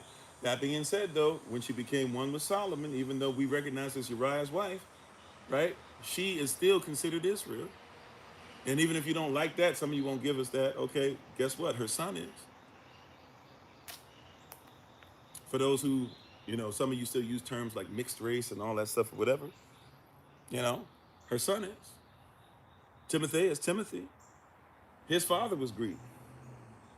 His mother was Israel. His adopted father, Paul, is Israel. And his adopted father, Paul, even circumcised him. Even though Paul would tell you circumcision of the heart is more important, and it is, to be lawful in your heart and to not have flesh, the desires of the flesh in your heart is definitely more important than to not just have it on your actual flesh. That being said, he still circumcised Timothy as well. And that's in the so-called New Testament. Remember, Old and New Testament, those terms didn't even exist when the Bible was originally written. That's new. That's new lineage. That's new language. Now some of you get whole Bibles, right? I used to carry them around too, right? And they come in different colors and stuff. When I was in the military, we had them, in camo and stuff like that. We give them out to people, and we say, you don't even need to worry about it. Here's Psalms, here's Proverbs, and then the rest is just so-called New Testament, as if these persons aren't quoting what's called so-called Old Testament. The law is important. The law is never supposed to change. Heaven and earth shall pass away, but the word of Yah shall never change. You said yes at that time, but men do not circumcise anymore. Well, that's according to you. If somebody doesn't get circumcised, by the way, I'm not saying that you can't get into heaven. I have no heaven or hell to put you in. What I'm saying is that the law doesn't change. And if we have examples of persons who still do, see, because it's interesting, we'll say, let's use the New Testament as something to show why we don't need to do these things. But then in the New Testament, so-called New Testament, it says clearly that somebody was circumcised. So then does circumcision still matter or not? See, then we get into a place that we have to change it up. Remember, for those of you who went through the Malachi series with us, which the word, once again, the name of that scroll is actually called the burden of the word of Yahweh to Yechadasha'am, right? Written by Malachi, but we know it as the book of Malachi. When you read that, it says that persons keep trying to change the law and trying to change what we're supposed to give and offer up to the Most High so much that now those that are proud, we just call them happy. We just say, no, stop calling them proud. They're just happy. They're just doing what they're supposed to. They're not going to let you bring them down. That's what persons do today. Don't why you slut shaming? And I'm not even trying to slut shame, but that's what persons will say, right? Somebody will say, hey, be modest, or hey, maybe you shouldn't just be opening your legs for a whole bunch of persons. And men too. Maybe you shouldn't be hoeing yourselves out either. And somebody said, what, you trying to slut shame? You trying to go ahead? You're trying to oppress me. No, maybe you should make sure you guard yourself. Do you not realize how amazing your body is? How much Yah loves you? How much he wants you to make sure that you're protected? The example that you are? Do you not realize that there's unclean spirits? Right? That's, but we have to change it. We have to say, instead of just saying, maybe you're dealing with the lust of the flesh and the lust of the eyes and the pride of life. Instead of saying you're too proud, humble yourself a little bit. We said, no, they're just happy with who they are. Back off, right? We don't want to be honest. Like, hey, you have to keep changing it. If it says in the Word, and you call it New Testament, it wasn't originally called New Testament, but you say the New Testament is supposed to be different than the Old. Okay, well, in the New Testament it says clearly so and so did this. Should we follow it or should we not?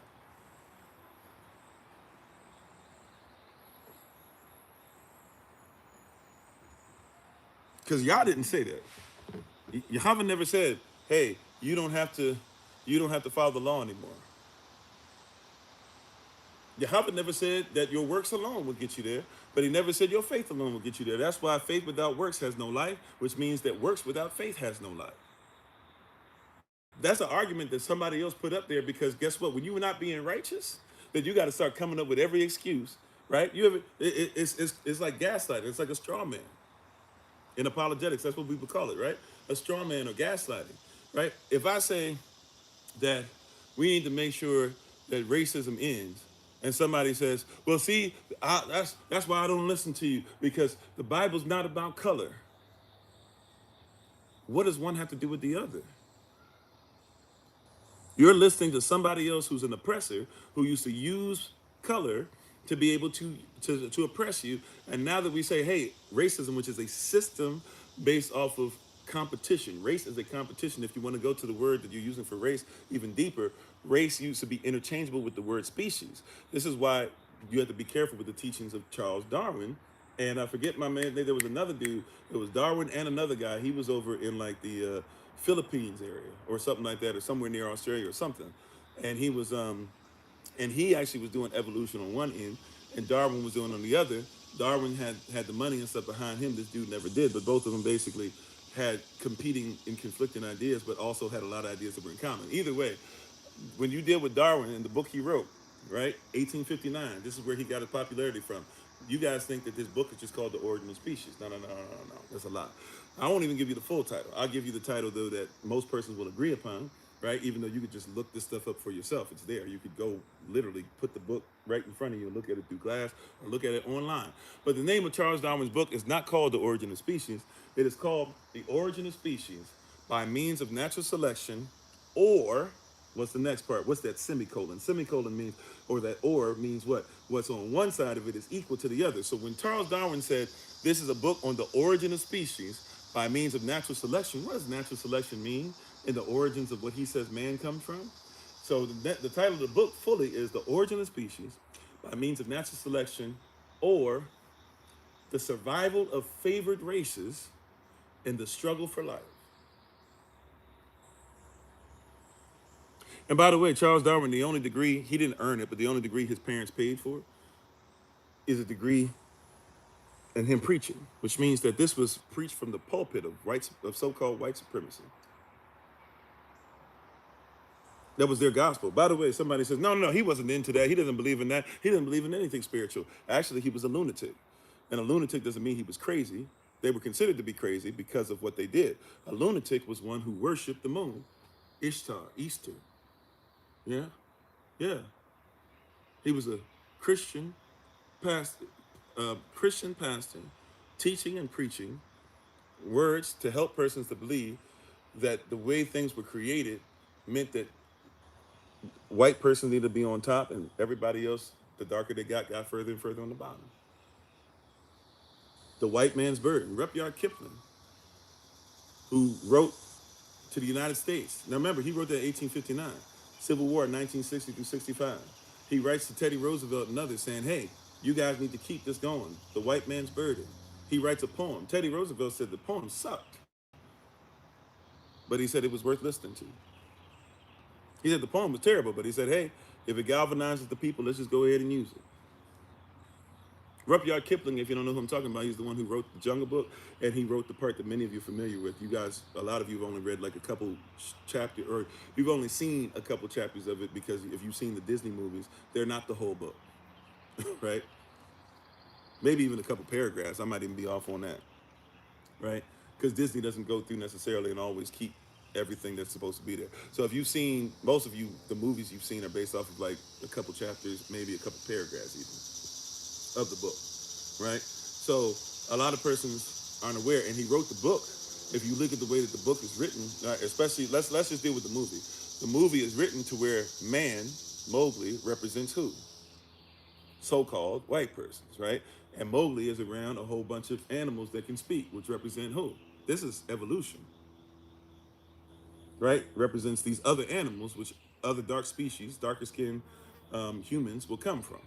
And he's taught and raised by them, and he's raised by wolves. If you know about wolves, wolves is what Romulus and Remus, the ones who made Rome, Romulus would take the life of his brother, right? And then make what you call Rome today. That's what Romans believe they come from, right? And then they started taking women from other nations that were around them, and that's how they became Rome, right? And how they, but there was a bunch of criminals that were going back and forth, and they started this whole prison colony. Just like America at one point was a prison colony, just like Australia at one point was a prison colony, right?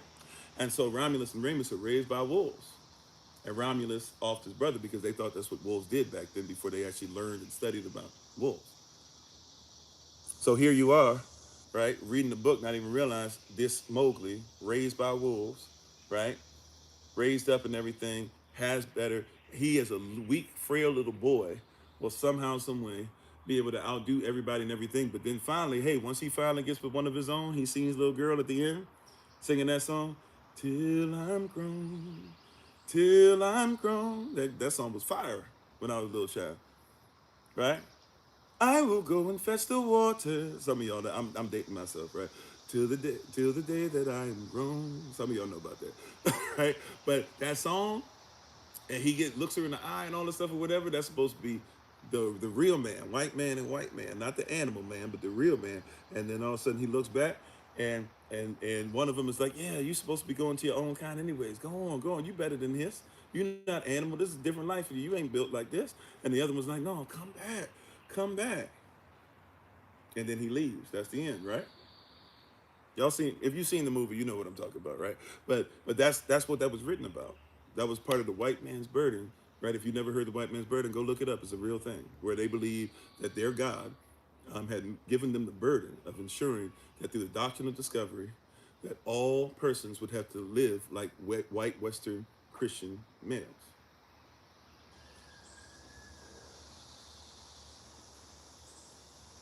If I'm lying, I'm fine. Somebody show me where I'm wrong. If you look it up, you can even Google. Google won't give you all the information, but look it up and see if I'm making any sense. You can tell me if I'm lying, right? Rudyard Kipling, he wrote a whole poem about it and made sure that the United States would continue it. This is where you guys, by the way, through eugenics, will get. You'll have somebody who listens to this stuff and goes over to France and takes a test that they're using to figure out, the country bumpkins from the city, Francs from the so-called good old French persons. He goes over there and gets a test, right? You guys call it your IQ test now. And he took it and rewired it and said, okay, if you're gonna pass this test, you got to think like white people, and started giving that. And now everybody has bad IQ, right? Or and if they don't live like rich white people or whatever who are getting this education, then they have bad IQ.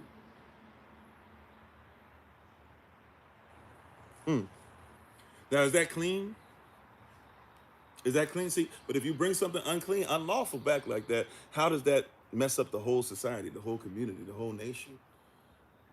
That's why I was saying earlier. That's why I was saying last night when we were having a little conversation about it. That persons have to realize and recognize this thing is bigger and deeper than just, oh, black versus white. You got to realize that everybody was conditioned. Everybody had to fall in. And even if everybody didn't believe it, everybody has to at least allow it and has to live by it in order for it to continue. Right? So this is why when we have these conversations about this, it gets difficult because persons, we get very, very emotional. But we should let what Yah says be what Yah says. So let me just finish up verse 10. Our time is pretty much up. We'll start here again tomorrow. But verse 10, it says, "There shall no stranger eat of the holy thing." Right? No stranger. So if you're not part of law-abiding sovereigns and doing what you're supposed to do, you shouldn't eat of what's holy. You can eat or drink damnation to yourself. You see this? Chapter 23. We're in chapter 22 right now, but chapter 23, right next to it, is the holy days. So chapter 22 is telling you, hey, get these things in order, get your sacrifice in order, follow the law, make sure you're part of the nation. If not, you can get yourself cut off. So now, for verse 10 of Leviticus 22, Leviticus 22, chapter 22 and verse 10, there shall no stranger eat of the holy thing. All right, watch this, colon, a sojourner of the priest. I want to look up the exact word for you, beloved. I want to show you something. If you have your concordance, I'm just using basic concordance today. Basic concordance, right? What does it mean to sojourn or be a sojourner? Right? A sojourner, watch this. It just means to be a stranger. Right? So it's saying stranger twice. In English, they changing it up. In English, they're trying to make it a little more poetic or trying to make it, a little more whatever in English language. But basically, this actually would read in verse 10, there shall no stranger eat of the holy thing, a stranger of the priest.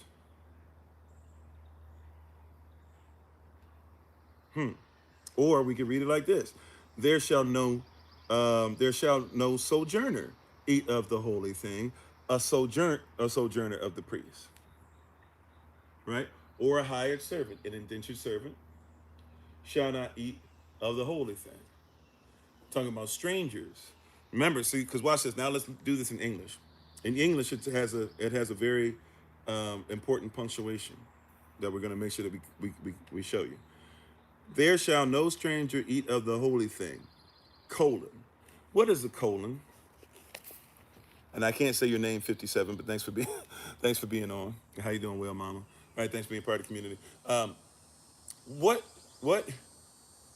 does a colon do? If I say we need peace in our land, colon, what's about to happen after the colon? Right? It's not a period. But what's happening is whatever is before the colon, once we get to the colon, we're going to see that basically is the prism. That's the lens that we have to go through. Right? That's the prism of the lens. If it was a semicolon, it would be whatever's on both sides of the same. Colon means what I have on this side. Now I got to realize that it's about to that's the prism that I need to look through to go through the other side. Right? So basically, look at it like this. Verse 10. There shall no stranger, right? There shall no sojourner, there shall no foreigner, right? Eat of the holy thing, right? Look through this prism now, through this. So through the fact that no stranger, if no stranger, then that means everything else for the rest of this verse is dealing with who? The stranger. That's all we're saying.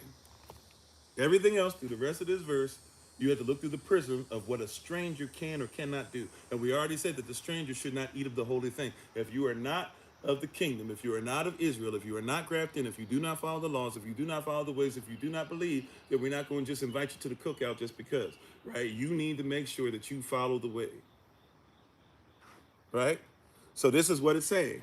Verse 10, there shall no stranger eat of the holy thing, right? The stranger who eats of the holy thing, a sojourner of the priest, even if they travel. But matter of fact, let me just double check. Let me just double check. I don't want to give y'all anything. That's wrong. I'm right about the stuff so far, but I'm about to say something. I want to make sure that I'm not making something up. Okay? I want to make sure I'm not going to be blood guilty. Okay, there we go. A sojourner is a person who temporarily resides in a place other than their own home. A stranger and visitor. Okay, so just want to make this clear. So once again, what is the definition? So I gave you the biblical definition. We see how it's supposed to read, even if we put it in English, a better translation, if you will. But if we even just do a quick Google search of the definition, sojourner is a person who temporarily resides in a place other than their own home, or a stranger and visitor. Okay, so the sojourner of the priest, if they are a stranger, that means if I'm a priest and I invite somebody to my house, it's okay for me to have a stranger in my house. Yeah. You don't have to believe the same thing for me, for me to kick it with you a little bit, right? But if you're a stranger, just because you're my friend, it doesn't mean you can eat of a holy thing. You see that? Because you can still eat or drink damnation to yourself, and if I allow it, I eat or drink damnation to myself. Okay, next one. or a hired servant. If you and I have a contract and I hire you to do some work, I hire you to do a work or whatever, but I know you're not doing what you're supposed to do, right? I'm not supposed to let you partake in the holy thing. You see this? And then shall not eat of the holy thing. I'm not supposed to allow you to eat of it. So no matter, so even if you're my friend, even if you're my boy, even if you're my what was it, Ace Boone Coon? I forget what they used to say with that one. If I'm knee high from a grasshopper, if you're BFFs, if you're my best friend, if you like the fox and the hound, whatever, right? Right now we're in Leviticus chapter 22, verse 10, right? Um, we just read today, we just gone over Leviticus 22, verses 1 through 10 for today, right? But even if you like that to me, guess what? I am not allowed to allow you to partake of things if this is not your belief, if it's not your culture. I'm not going to sit down and just be like, hey, man, you know what? We're going to be doing Passover tonight. You just stick around. Maybe you'll like it. They can eat or drink damnation unto themselves. And you, once again, as we read earlier in these verses, you, especially the Levites, you will automatically put yourself in a position where now Yah has to start putting their sins on you because you're the conduit, you're the door. What is a holy thing? In this instance, we're talking about sacrifices. Remember, the Levites can eat off of some of the sacrifices. They have to sacrifice, and then there are some times where it's allowed to allow them to eat off of sacrifice, right? So anything that's holy, anything that's sacrificed, anything that's supposed to be given for Yah's service is not something that we turn around and just go, oh, hey, eat off this. And remember, the context that we're going towards, this is Leviticus 22. The context of the next chapter, Leviticus 23, is specifically speaking on the holy days. He says, so if strangers want to attend Feast of Tabernacles, that's an interesting question. We might have to get back into that tomorrow. I would say it like this, though, because we're running out of time, right? Time is up. And thank you, everybody, for being on. I'm actually 4 minutes over. Wow. So, but I would say it like this. Can somebody attend? Sure. Can somebody be around? Sure. But if we were to give them, right, give them things that are sacrificed, right, to have them partake of things that are supposed to be given to the Most High, they are not qualified to partake in those things.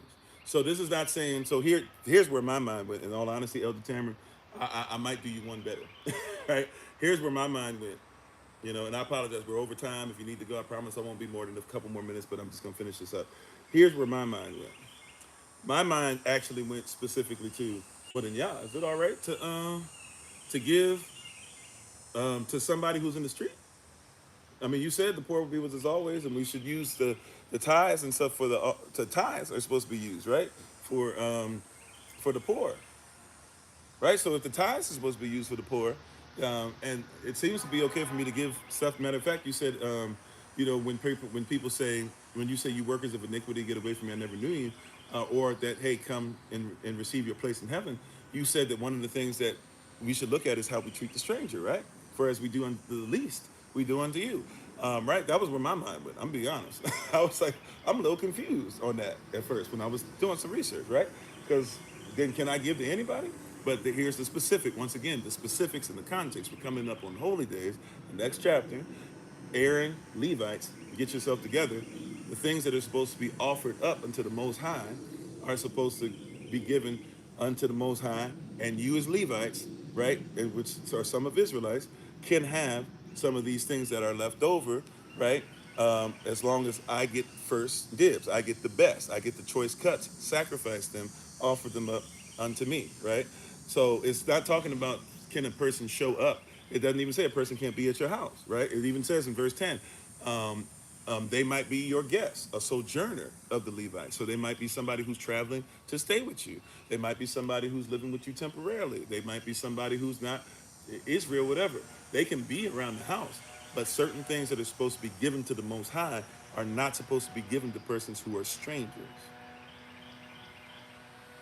Right? If that makes sense. So for me, this is a big for me, and therefore it's an opinion. I think that it's strong enough to say that it's law, but I admit that it's, if I just come outside of myself and I were listening to myself or somebody else, right, I'll admit to you, this might not sound as strong as it needs to. I believe this is lawful, but I'll just go ahead and you guys know how I feel about opinions. I hate to opine. But if you want to take this as an opinion, take it as an opinion. I believe it to be lawful, according to what we just said and what we just read. That if somebody were to show up, sure, they can show up, but they can't get what's offered up to the Most High. Remember, like for Passover, for example, if we're doing Passover, I can, right? I'm sacrificing the lamb. The blood's going on the doorpost, right? There's a sacrifice. It's an offering, right? And then we have pieces of the lamb to eat as well. Now, if you're a stranger, right? I can't give you the lamb because it's a sacrifice, right? It's a sacrifice specifically for a holy day, Leviticus 23, and it's something that is supposed to be given unto the Most High. So because of it being a sacrifice, it's not just that it's food only. It says earlier that it's food for Levites, and therefore can possibly maybe even be food for some of the Israelites. But it's making it a point to say, you know, like, hey, this is specific to those who are part of this. Remember, part of what I've been repeating over and over again, led by the Holy Spirit, is eat or drink damnation until yourself. Be careful. If you don't know what this is, this could be something that would also literally damn you. This could be something that causes you to be cut off, right? These are serious. So, um, you know, this is not apples to apples. When Solomon sits down with us for Feast of Tabernacles, all right, and if somebody were to decide you're going to partake in some kind of alcoholic beverage or something, right? If you did so, Solomon can sit around there, but there's certain things that just ain't for him.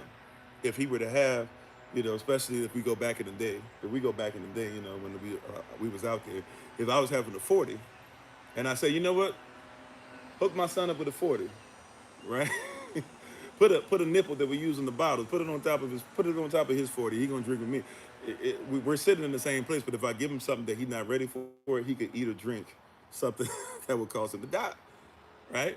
Not funny, but So but it's the same thing spiritually, even for the stranger. There's some seriousness involved, right? So if they're not prepared to take this seriously as sacrifice, and they don't know what this is, because remember, who was the sacrifice for? It's for us, right? Remember, the Bible is not written for or to everybody. It's written for a family of believers, right, who come together and live as such eternally. So the Bible is not written to or for a family or for everybody. It's written for us. And if they want to become part of that, they have to become us. Once they become us, right, then this is for them. I hope that makes sense. We'll start here. I'm not running away from it. We're way over time now. I was supposed to be finished at 11. So, and some people are like, well, you be ending late all the time anyway. It's true that. But it's 11:10, so I'm going to go ahead and take my leave for today. We'll start right back here tomorrow. So I have no problem. We're not running away from it. We'll start at Leviticus chapter 11, verse 10, and we'll just continue from there, right? Okay, right. All right, awesome. As long as it makes sense. Praise God. All right, so we're going to go ahead and take our leave for today. We appreciate you all. Thank you, fam, for being on with us. As a reminder, I'm going to try to post it in different places on social media platforms. By the way, thank you for joining us all over the place. If you're joining us from the podcast, if you're joining us on Clapper, if you're joining us on YouTube, Facebook, TikTok, if you're joining us on the recording later, whatever the case might be, if you're joining us live, we appreciate you all so very much. Thank you for everything that you do, everything that you give, everything that you help us with in front of and behind the scenes. We're excited. Those of you who are going to be joining us in Houston, Texas, we'll be there on Monday. We were possibly looking at changing the spot, but I want to keep it the same area because I know that we have persons of certain ages that it might be difficult, and there's so much space around. So we are doing Houston this year. We came earlier the year, but we visited a couple persons in different places, but we're coming back specifically for Feast of Trumpets on Monday. We're going to try to meet up. I think we're going to try to meet up around, I think I said 2:30 p.m. you guys time, but we have time. It's a feast, so we're gonna come together. If you can bring some food and some items, cool. We're gonna try and send out text to everybody again and stuff, and see if everybody can, in fact, maybe bring something. That would help us out a lot. And we're looking to see you guys. We'll be there at least the 21st to the 23rd, but we're gonna meet on 22nd. That is a Monday, but it's a holy day. Now the holy day technically starts on Monday at 6. So if you want to just come and meet us there, but hopefully you'll have some time to meet us up until then. But at 6 p.m. New York time, that'll be about 5 p.m. Um, or I'm sorry, what did I say? Let me make sure I'm doing around 5:30 p.m. New York time. We're gonna start allowing persons to come on Zoom, and we'll still just kind of be talking the music we playing at first, and then eventually, we'll come on, just say hi. It's a feast. Please have your stuff if you want to have food ready and stuff. We'll just eat together and converse and talk and shoot the breeze. Maybe we'll do some stuff where people can give testimonies, or we'll try to find some ways of doing some icebreakers. Maybe we'll have some games we can do, but then we'll have a word that'll be ready about a little bit after 6 p.m. New York time, and it will take us into, since we'll be on Central time, but it will take us into 6 p.m. Central time, right? But we'll have all that listed. It'll be on your Google Calendar invites. Long story short, about 5:30 p.m. New York time, if everybody can be in place virtually or physically, we'll be thankful for that. Pray for us, by the way. We're probably going to, if everything works out correctly, we'll be on the road extremely early tomorrow, and we'll probably go about 8 hours of travel tomorrow, rest somewhere in Louisiana, and then try to take the rest of the way over to Houston and be in Houston by Sunday, and be resting over there so that come um, Monday afternoon we'll be in position. So pray for us. We'll be praying for you. Don't forget, October 1st is going to be Marietta, Georgia area for those who are going to join us for the Day of Atonement. October 6th to the 13th is going to be the Feast of Tabernacles. Just to give you guys a heads up, we'll talk about it more on our meeting on Monday. It's probably going to be just too much time wise. If we had done it differently, the Savannah, Georgia part of the trip, if we had done it differently, or if we had even done it to where we just had everybody maybe know to pay a little bit extra, maybe we could have left and spent a day over there and then got a hotel or something and then came back. But just looking at everything, not even including traffic, it's like 10 hours. If we took no breaks to go back and forth, it'd be like 10 hours worth of travel in the vehicles just for that one day. And then we're talking about possibly like 12, 13 hours, depending on stops, children, adults, elders, etc., bathroom breaks, possibility of somebody having tire issues. Oh, there can be stuff that we have to just plan for. So what we're going to do with Savannah, Georgia, more than likely, y'all pray for us, but more than about the decision. More than likely, what we'll do is the same way we did the trip in DC, where everybody met up in Washington DC, and we went to the Bible Museum. We'll probably set up a trip where we can spend a couple of days in Savannah, Georgia next year. That's probably just the easiest and best way to do it. So we'll look at doing that. Just to give y'all a heads up, we'll talk about it on Monday. I'm praying about it still. We'll see, but just being honest, that might just be something that, like, in my flesh, I want it, but it's maybe not what we need, right? If I be honest. So we'll make an official decision, and you'll know on Monday for the meeting. Just being honest, though, more than likely, it's just too much going on. And then even if there's persons that are staying, persons that are going, and if somebody needs me there because my name is on the stuff and all types of stuff, it's just a lot of what ifs going on. So we'll probably have to move the trip to next year and do Savannah, Georgia. And that'll probably give us more time anyways, and somebody can actually be in charge of it. We can look at pricing therefore. We can talk about hotel stays and seeing if everybody can get in the same hotel or something like that. All those things. We can put all that stuff together and have an actual plan out for that. Also, too, to give you guys a heads up, some of you know that after October the 13th, I will be taking some time off, hopefully 2 weeks, but at least a week off is my plan, is my hope, and my prayer. Or even if I come back within 2 weeks, hopefully I'll only have to be like a backup if somebody can't preach the word or something on a certain day. And then I'll be back like the last few days of October going into November. We would like you guys to kind of start getting in the mindset of of being able to help some of the children that we have access to helping in Rwanda. We have a sister who does quite a bit for SOC behind the scenes. Is in matter of fact, Minister Keita.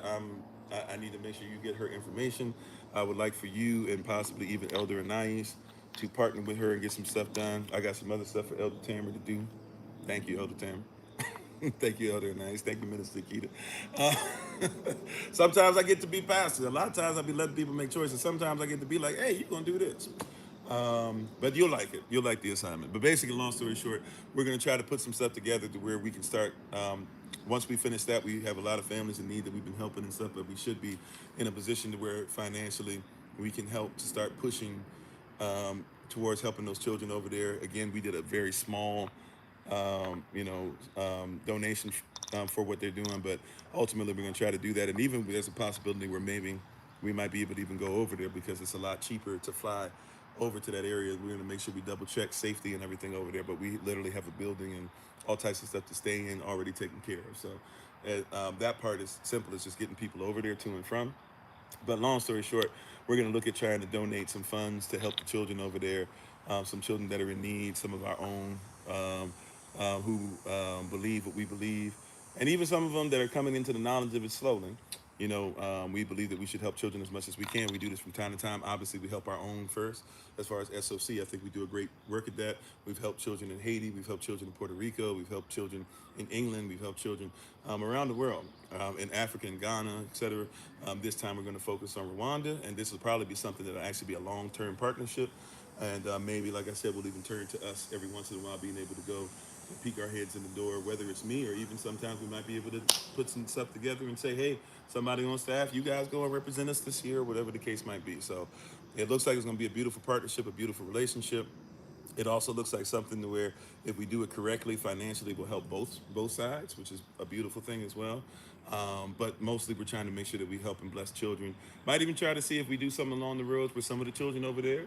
Might be able to talk to some of the children over here. We'll see how that goes. We got to go through a bunch of red tape and country political mumbo jumbo, but that might be something to where your children might be able to get an experience, kind of have almost like an exchange student like experience. So there's some different things that we're looking at doing, but we're going to promote that. I just want to get that fresh in your head.